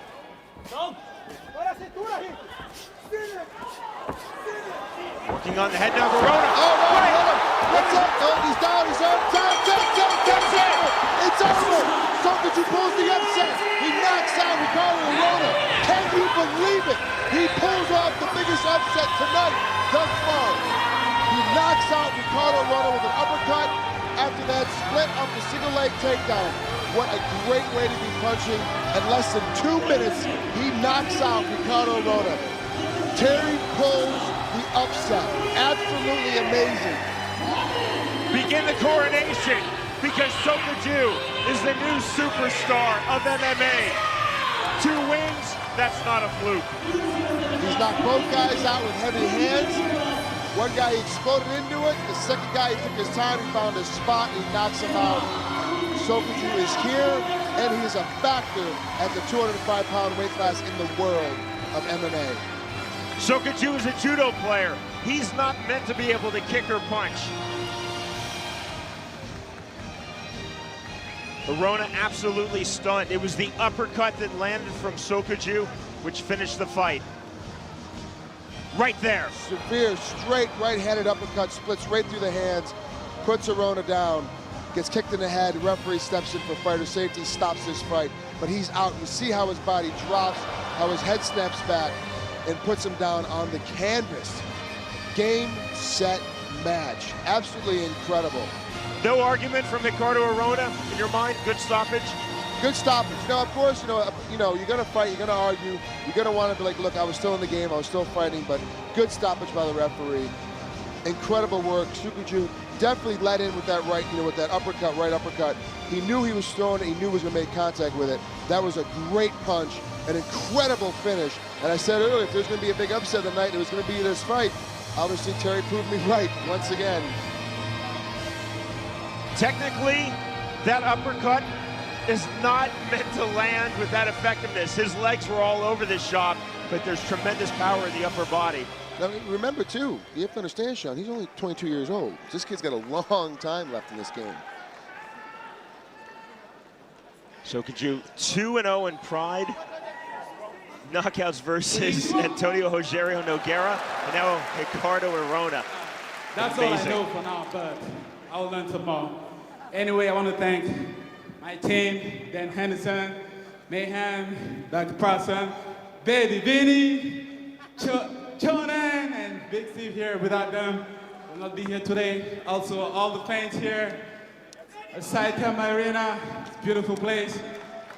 Can I move out here? Can I stay here? Just give me a tree house, because I'm not used to them houses, okay? 今日本語はこんにちはしか言えませんけれども、でもこれから本当に皆さんありがとう。チームの皆さん、アリンターソン、ミーナ、ブタパーソン、それから長蘭選手、今日は一緒に戦ってくれて、そこで日本の皆さんは最高です。Is Arona mad at himself or mad at the stoppage? Mad at himself. He split his hands, gave him a spot. He wasn't aggressive, didn't step in and try to take it to Terry right away. A guy like Terry, you have to get after him right away. No one's doing it. First of all, I will thank Mr. Saki Kibara for giving me a chance to fight for Pride. And thanks. Arigato. Dozo.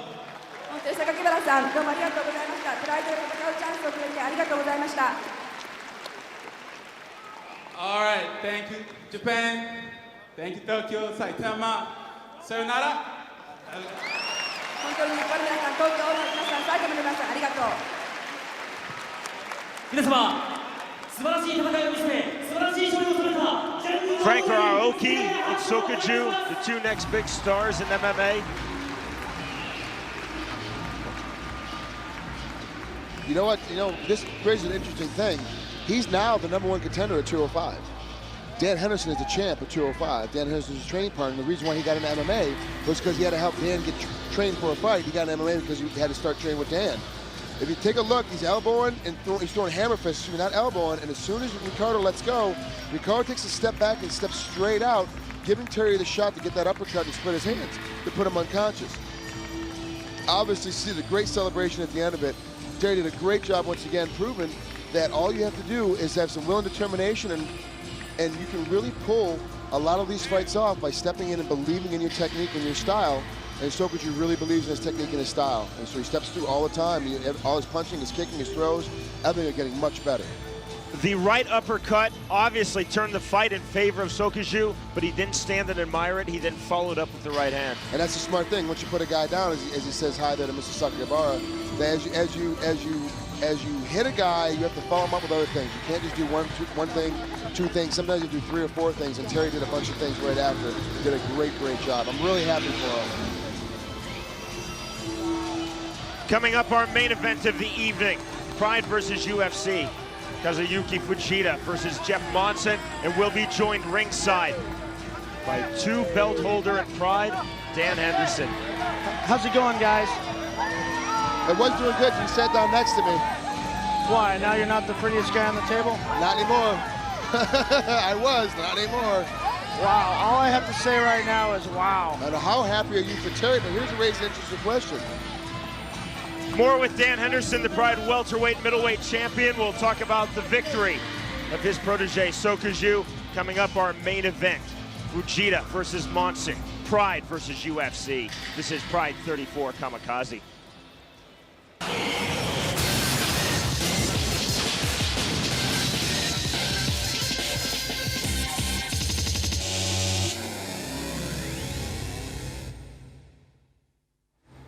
PROIDE 34、ただいまより本日の最終試合を行います。And now for the 8th and final match.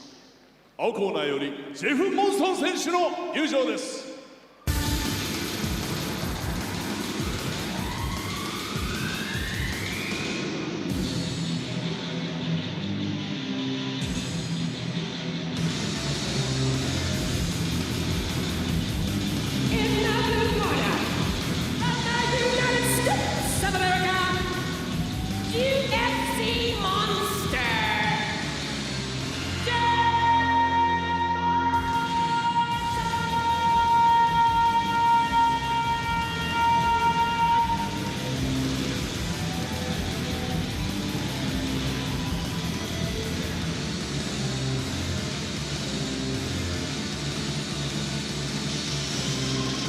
Chosen to represent the UFC, Jeff Monson.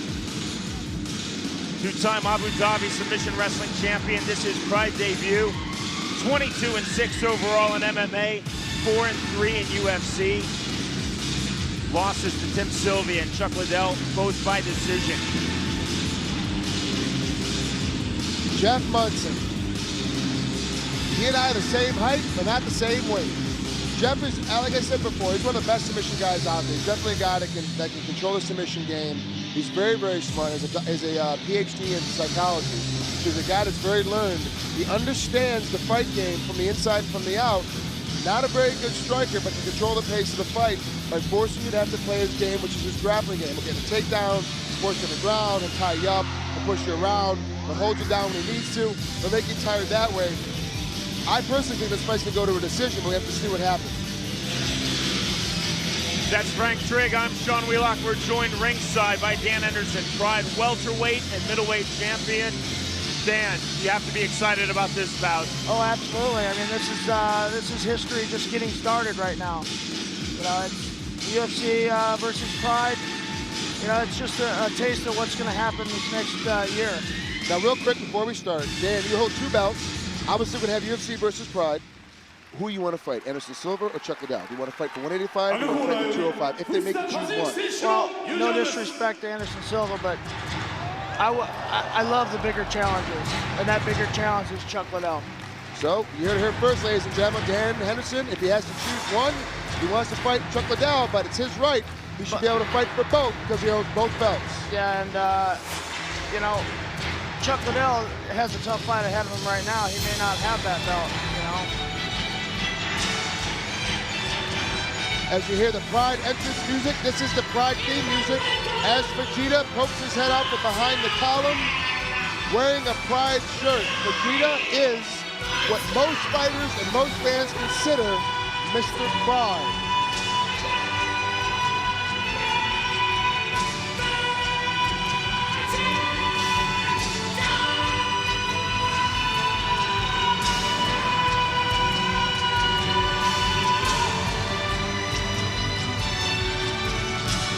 Kazuyuki Fujita, 36 years old. He's a wrestler with incredibly heavy hands. 7-3 in Pride, 14-5 overall in his professional MMA career. Trained by the great Antonio Inoki. Very much an Inoki-type fighter.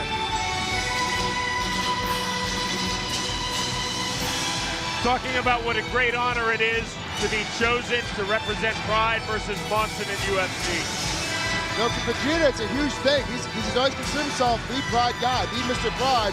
And now he has a chance to prove it by being in the first main event bout of Pride versus UFC on Pride soil here in Tokyo at Saitama Super Arena. This is a big thing for Vegeta. He's so happy they asked him to make it happen. He truly thinks he's going to knock Monson out.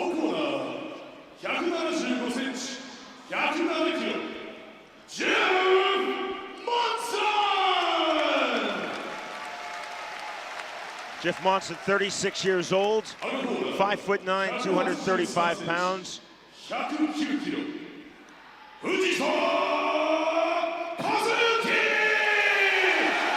true hero in Japan, Kazuyuki Fujita, 6 foot, 239 pounds, 36 years old.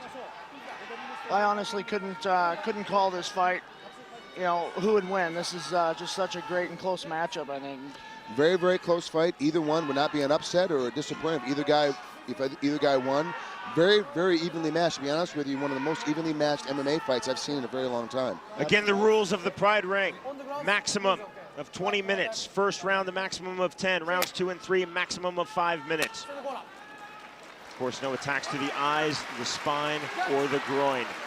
I'm wondering who's going to have the better takedowns here. They're both wrestlers in the past.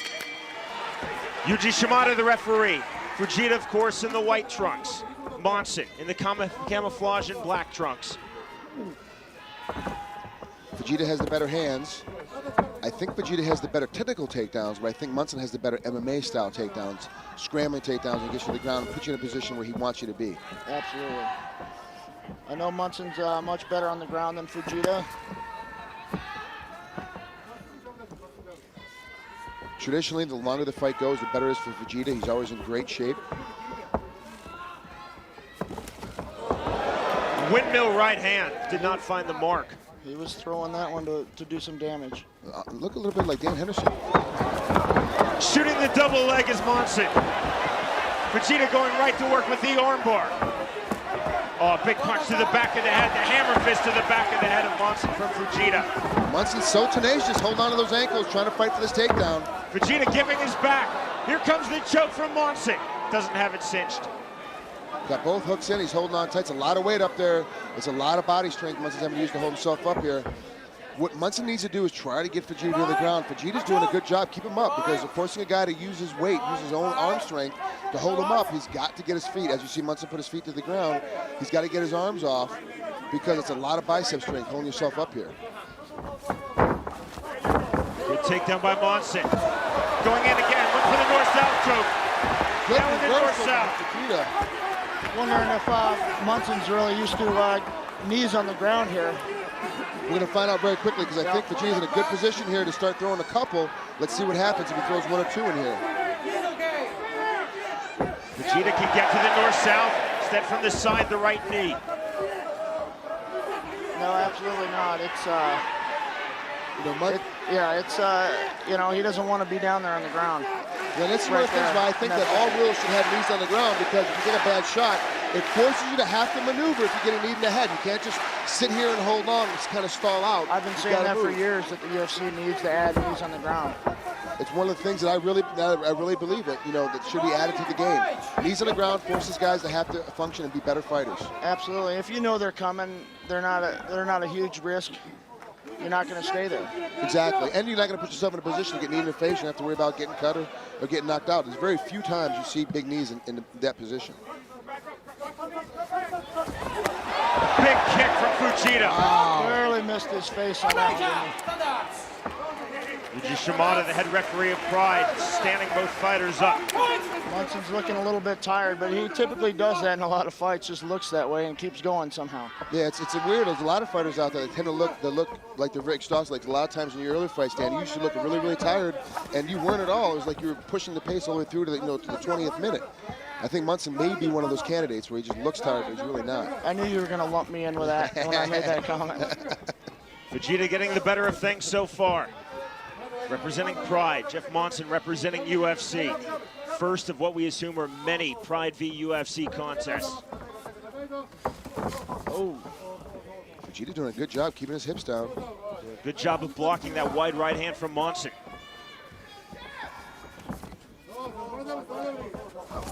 Shooting the double leg. Nice sprawl. He's got a great traditional style, you know, old style, folk style sprawl, and it's working very well for Vegeta because Monson's not setting his takedowns up. Vegeta throwing the kicks with the wrestling shoes.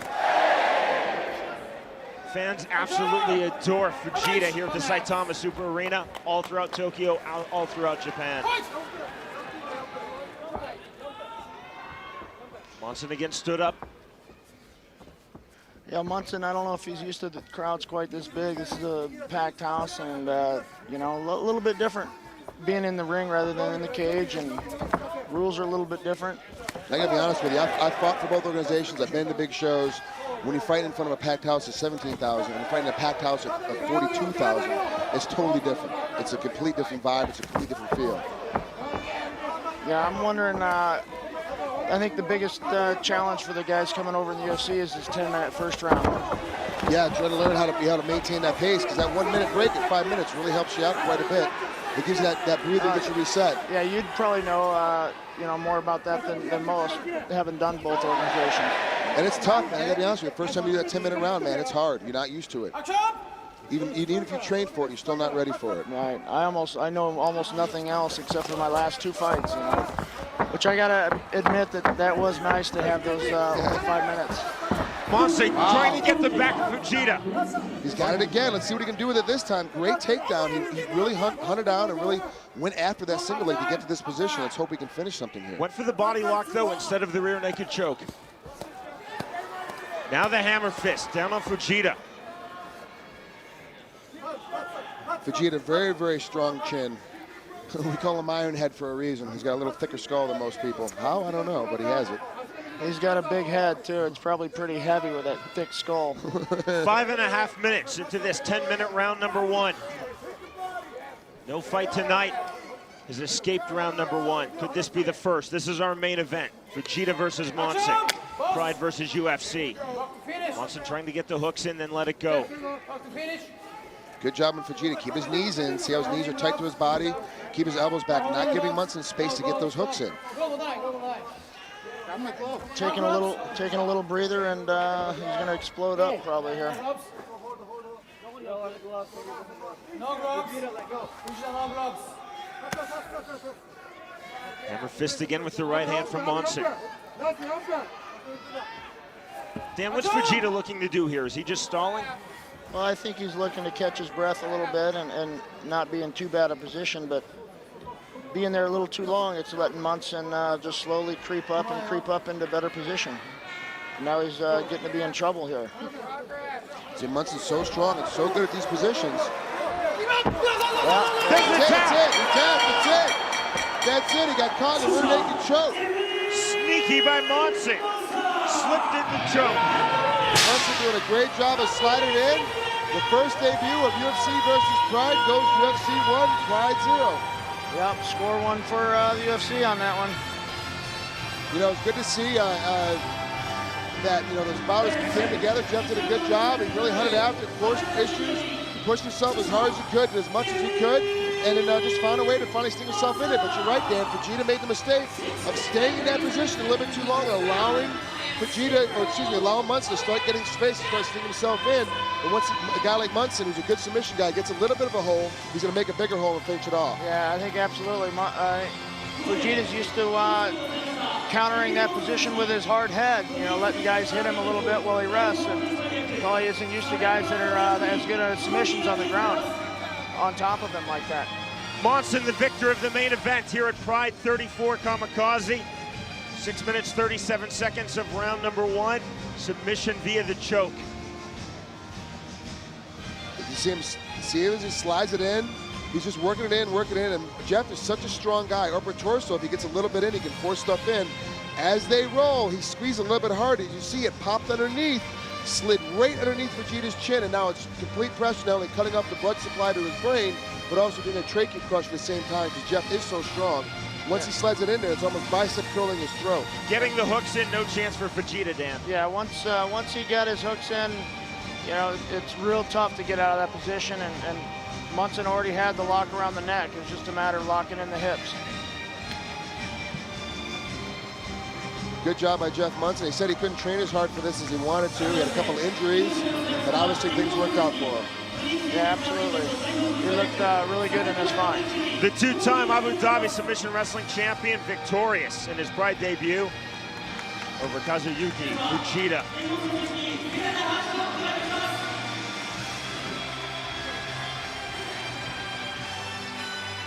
Guys, Monson at times, early in that round number 1, was certainly in trouble. Perhaps did Fujita just gas? I don't think Fujita gassed. I think Dan was right in saying he's used to just using his hard head and forcing people to have to move. And what they'll do is, because of Pride rules, they're used to kneeing guys in the head. They'll come back on front to try to knee him, and he'll get in a scramble, get the single leg, and get out of the way. Where in this position, Jeff isn't looking to come out in front and knee you in the face. He's looking to go ahead and try to submit. Yeah, absolutely. I think he just hung out way too long in that position resting, and when he wanted to move, it was too late. Couldn't do it.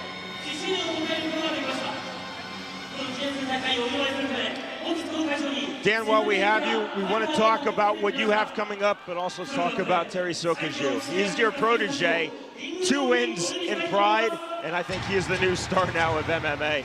Yeah, absolutely. I think he is just an animal. In the room, he's the hardest working guy we got, and he's out there just showing exactly what he does. He doesn't go out there and do something he's not. He's really good on his feet with the strikes, and his takedowns are great. And I think the biggest problem right there that Arona did was try and take him down. You know. Now, all the Pride fighters now coming into the ring. Dan, so what's next for you?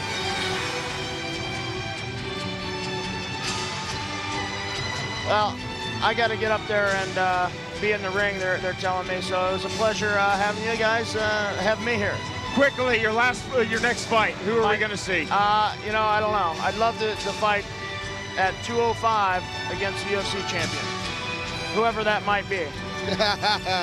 All right, Dan, we'll see you, buddy. That's Thanks, Dan guys. Henderson, Thanks, Pride welterweight and middleweight champion. There's every single Pride fighter up there except for me at this point, because I got a little job I got to do down here still.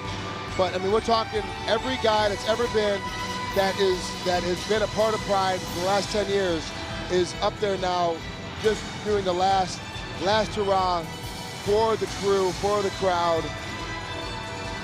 You know, up there right now, Abe's up there, and of course all the guys that fought tonight. Masaki's making his way into the ring right now. Gobaka's making his way into the ring. There's every fighter you can possibly see. Kevin Randleman right there, and Kiss the Cows in there, and Aoki had a great fight tonight. Obviously, you know, Aoki did a great job. Just amazed with him still. You know, this is kind of, you know, for these fighters, a lot of these guys have been around since the very beginning with Masaki Kibara, have been around this and are part of this whole ordeal, and now they got to kind of find out, are they still going to be, you know, working in the new organization? Is still going to be around? Is still going to be part of, you know, fighting championships? And it's really, if you look at these guys, you're looking at, I can't count, but 10 or 11 different championships. You know, a dozen or so Abu Dhabi championships in that ring right now. You know, how many different, you know, championships from other organizations that came over to us. There's a lot of talent in that ring right now. And they all fight for Pride. Pride Decade, only on pay-per-view, April 28th. The greatest moments over the history of the Pride Fighting Championship. It's the story of Pride. Not only some of the greatest moments in Pride, some of the greatest moments in the history of mixed martial arts. Yeah, it really shows that, you know, the evolution of mixed martial arts from the very beginning 10 years ago to the very start with Pride. We actually get to see the evolution. You know, I was a part of it because I fought back in Pride 8 and once again in Pride 33, so I was part of that evolution. You know, at the very end, but a lot of guys that like Shoji's been a part of it, Don Frye's been a part of it from the very beginning and never stopped. Vegeta's been a part of it. Coleman, Randleman have been a part of it from the very beginning and have never stopped being a part of it. So they actually got to see the progression from the inside the entire time.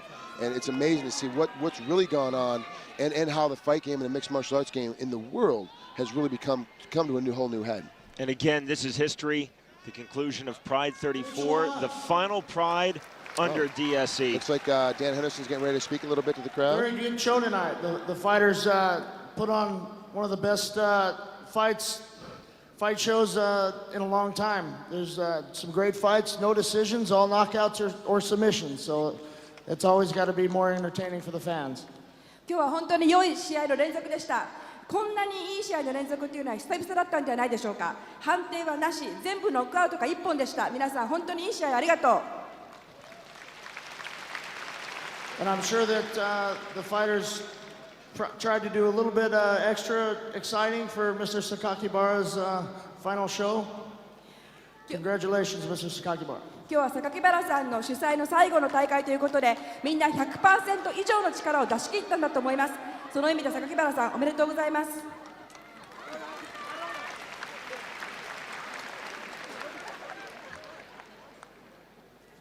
こんにちは。こんにちは。お久しぶりです。またしっかり練習していい試合できるように頑張ります。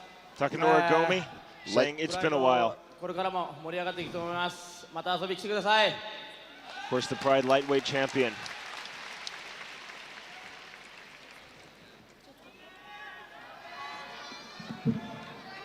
Boa noite a todos. Shogun Rua. Acho que teve um grande show hoje e com certeza o Pride mais uma vez mostrou que é um grande evento, é o melhor do mundo com certeza. Queria parabenizar o Sakakibara pelo show e obrigado a todos. どうもありがとうございます。そしてプライドは世界で一番素晴らしいイベントだと思います。私、榊原さんにありがとうと言いたいです。そして皆さんありがとうございます。It's saying the Pride is the best MMA competition in the world. まず榊原さん、お疲れ様でした。プライドは今日まで、榊原社長をはじめ、たくさんのファンの方々に支えられて、ここまで来ることができたと思っております。皆さん本当にありがとうございました。Saying the Pride has been supported by the fans これから tonight.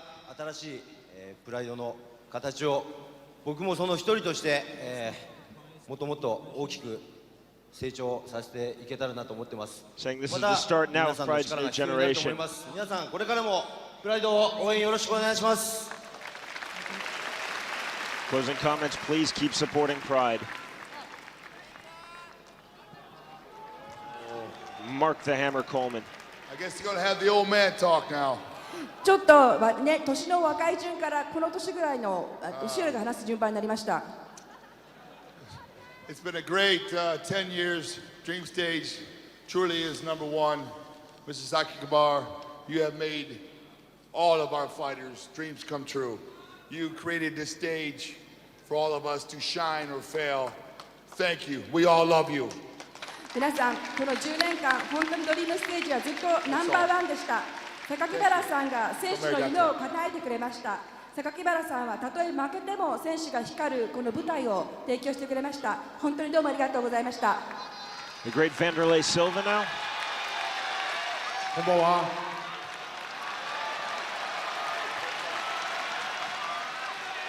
Hoje está sendo dia histórico. Eu estou muito feliz de poder estar aqui e, em nome de todos os lutadores, agradecer tudo que o Mr. Sakakibara fez por todos nós. Ele, sem dúvida nenhuma, criou o maior evento do mundo para que todos nós pudéssemos trabalhar. 今日は本当に素晴らしい歴史的な日だったと思います。私ではとても幸せです。そして榊原さんに選手みんなを代表してこのプライドに感謝したいと思います。このイベントは本当に世界最高のイベントです。E nós vamos continuar nos esforçando para fazer Silva com que o thanking Pride Mr. Sakakibara. o melhor evento. Saying this is the best MMA organization in the world. していくためにもこれからも進化していくためにも努力し続けます。 E eu me orgulho muito de ter você Saying that como meu he's going to presidente do por his todos best esses to anos. improve the sport of MMA. これまでの長い年月の間、あなたを社長にしてそして私たちはとても幸せでした。Sakakibara, arigatou.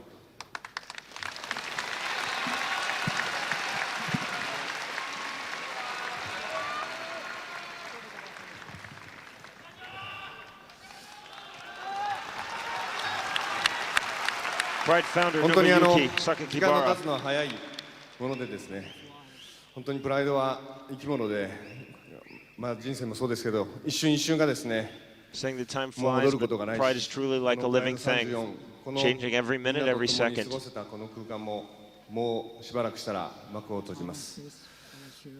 ただプライドはですね、歩みをやめません。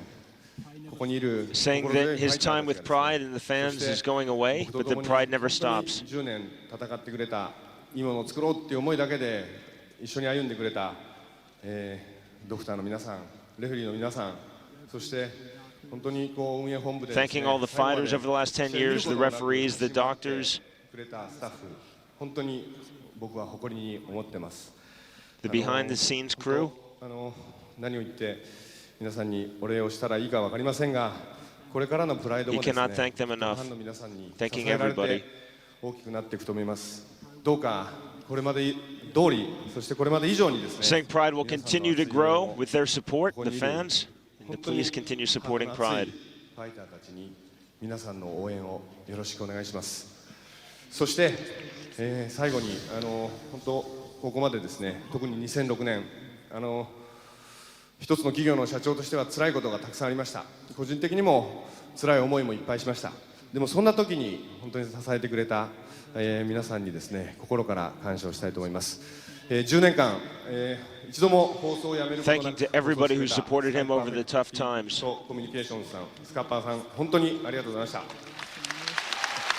そして今サムライ TV の社長であります。 Thanking the television networks who have broadcast Pride over the last 10 years. 本当にありがとうございました。そして、一番辛い時にですね、自ら率先してこのプライドのリングに Thanking Sky Perfect 社名を入 TV れ in てですね Japan. 応援してくれた、ドン・キホーテの安田会長、本当にありがとうございました。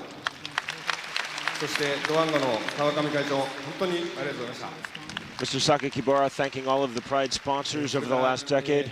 いろんな形で支えていただきました京楽産業の榎本社長、そして、大都議県の、木原社長、そして、J6 の古高社長、そして、M アップの三藤社長、本当にありがとうございました。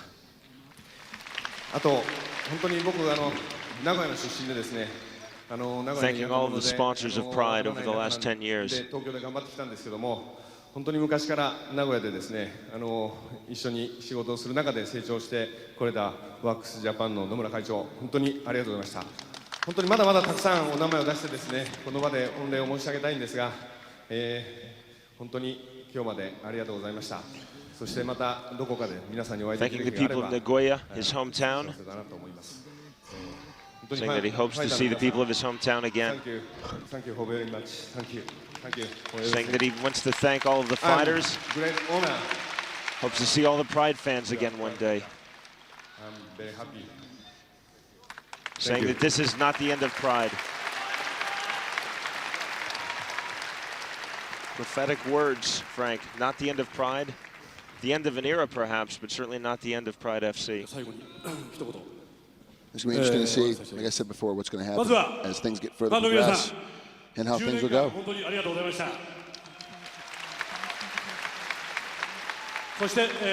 Thanking the fans for their support over the last 10 years.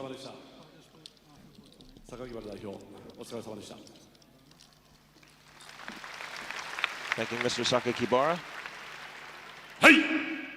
たった今からスイッチを入れ替えて、これからですね、また10年間皆さんと共にこのプライドを一緒にですね、ファイター、関係者、そして最高のサポーターである皆さんと共に、ファンの皆さんと共にですね、一緒に成長、そして育てていきたいというふうに思っております。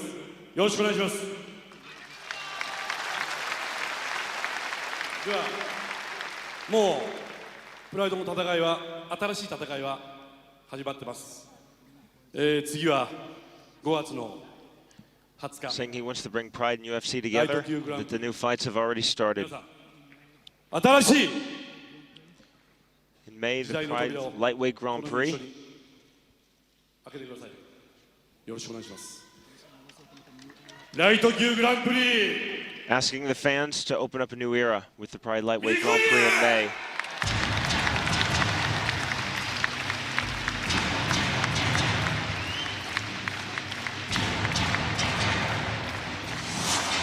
That was, you got to understand for these guys, man, they're giving up a company that they've worked and built from the ground up, forced it to happen, forced it in the dark days, to come together, brought the best fighters in the world. Every major fighter that's top of the list has come through Pride, every single one. And they are just proving that, how good they are, how incredible they can make things happen. And then now they're having to, they're giving up one of their babies, one of their children. They're kind of worried about it. That's an amazing scene in the Pride ring here at Saitama Super Arena. The conclusion of Pride 34 Kamikaze. And again, the end of an era for Pride. The final show under DSE, led by Mr. Sakakibara, but not the end of Pride, Frank. That's going to be built up. Hopefully it's going to come up bigger, stronger, better. We'll start having better fighters in it. And we'll see what, in the next couple of years, the next couple of matches, we'll see what goes on and how well and how fast and how strong everything will be. And I think the fighters are going to get even better, and the matches are going to be even more exciting to watch. UFC versus Pride. We'll see many more of those. 1-0 to UFC. Jeff Monson defeating Kazuyuki Fujita by choke. 6 minutes, 37 seconds. The submission coming in round number 1. And the stunner. This is the fight above the other 5 that everyone in the MMA world will be talking about. Sokachu knocking out at minute 59 into round number 1. Ricardo Arona. There is a new star in MMA. He did a great job. Like I said, if there was going to be an upset, he was going to do it. He had complete faith in his style, his team, and his training, and now he made it happen. He is really, really good, and he's now a force to be reckoned with. Frank, your final thoughts, the conclusion of Pride 34 Kamikaze. I got to tell you what, the way that this thing ended, I was, it makes me upset that I can't make 160 pounds and fight in a lightweight tournament in May. And I see that this coming on as quickly and as fast as possible. I see Pride coming back even better. Pride Decade on pay-per-view April 28th. For Pride Vice President and our executive producer, Jerry Millen, for my broadcast partner, Frank Trigg, I'm Sean Wheelock. Thanks for watching Pride 34 Kamikaze.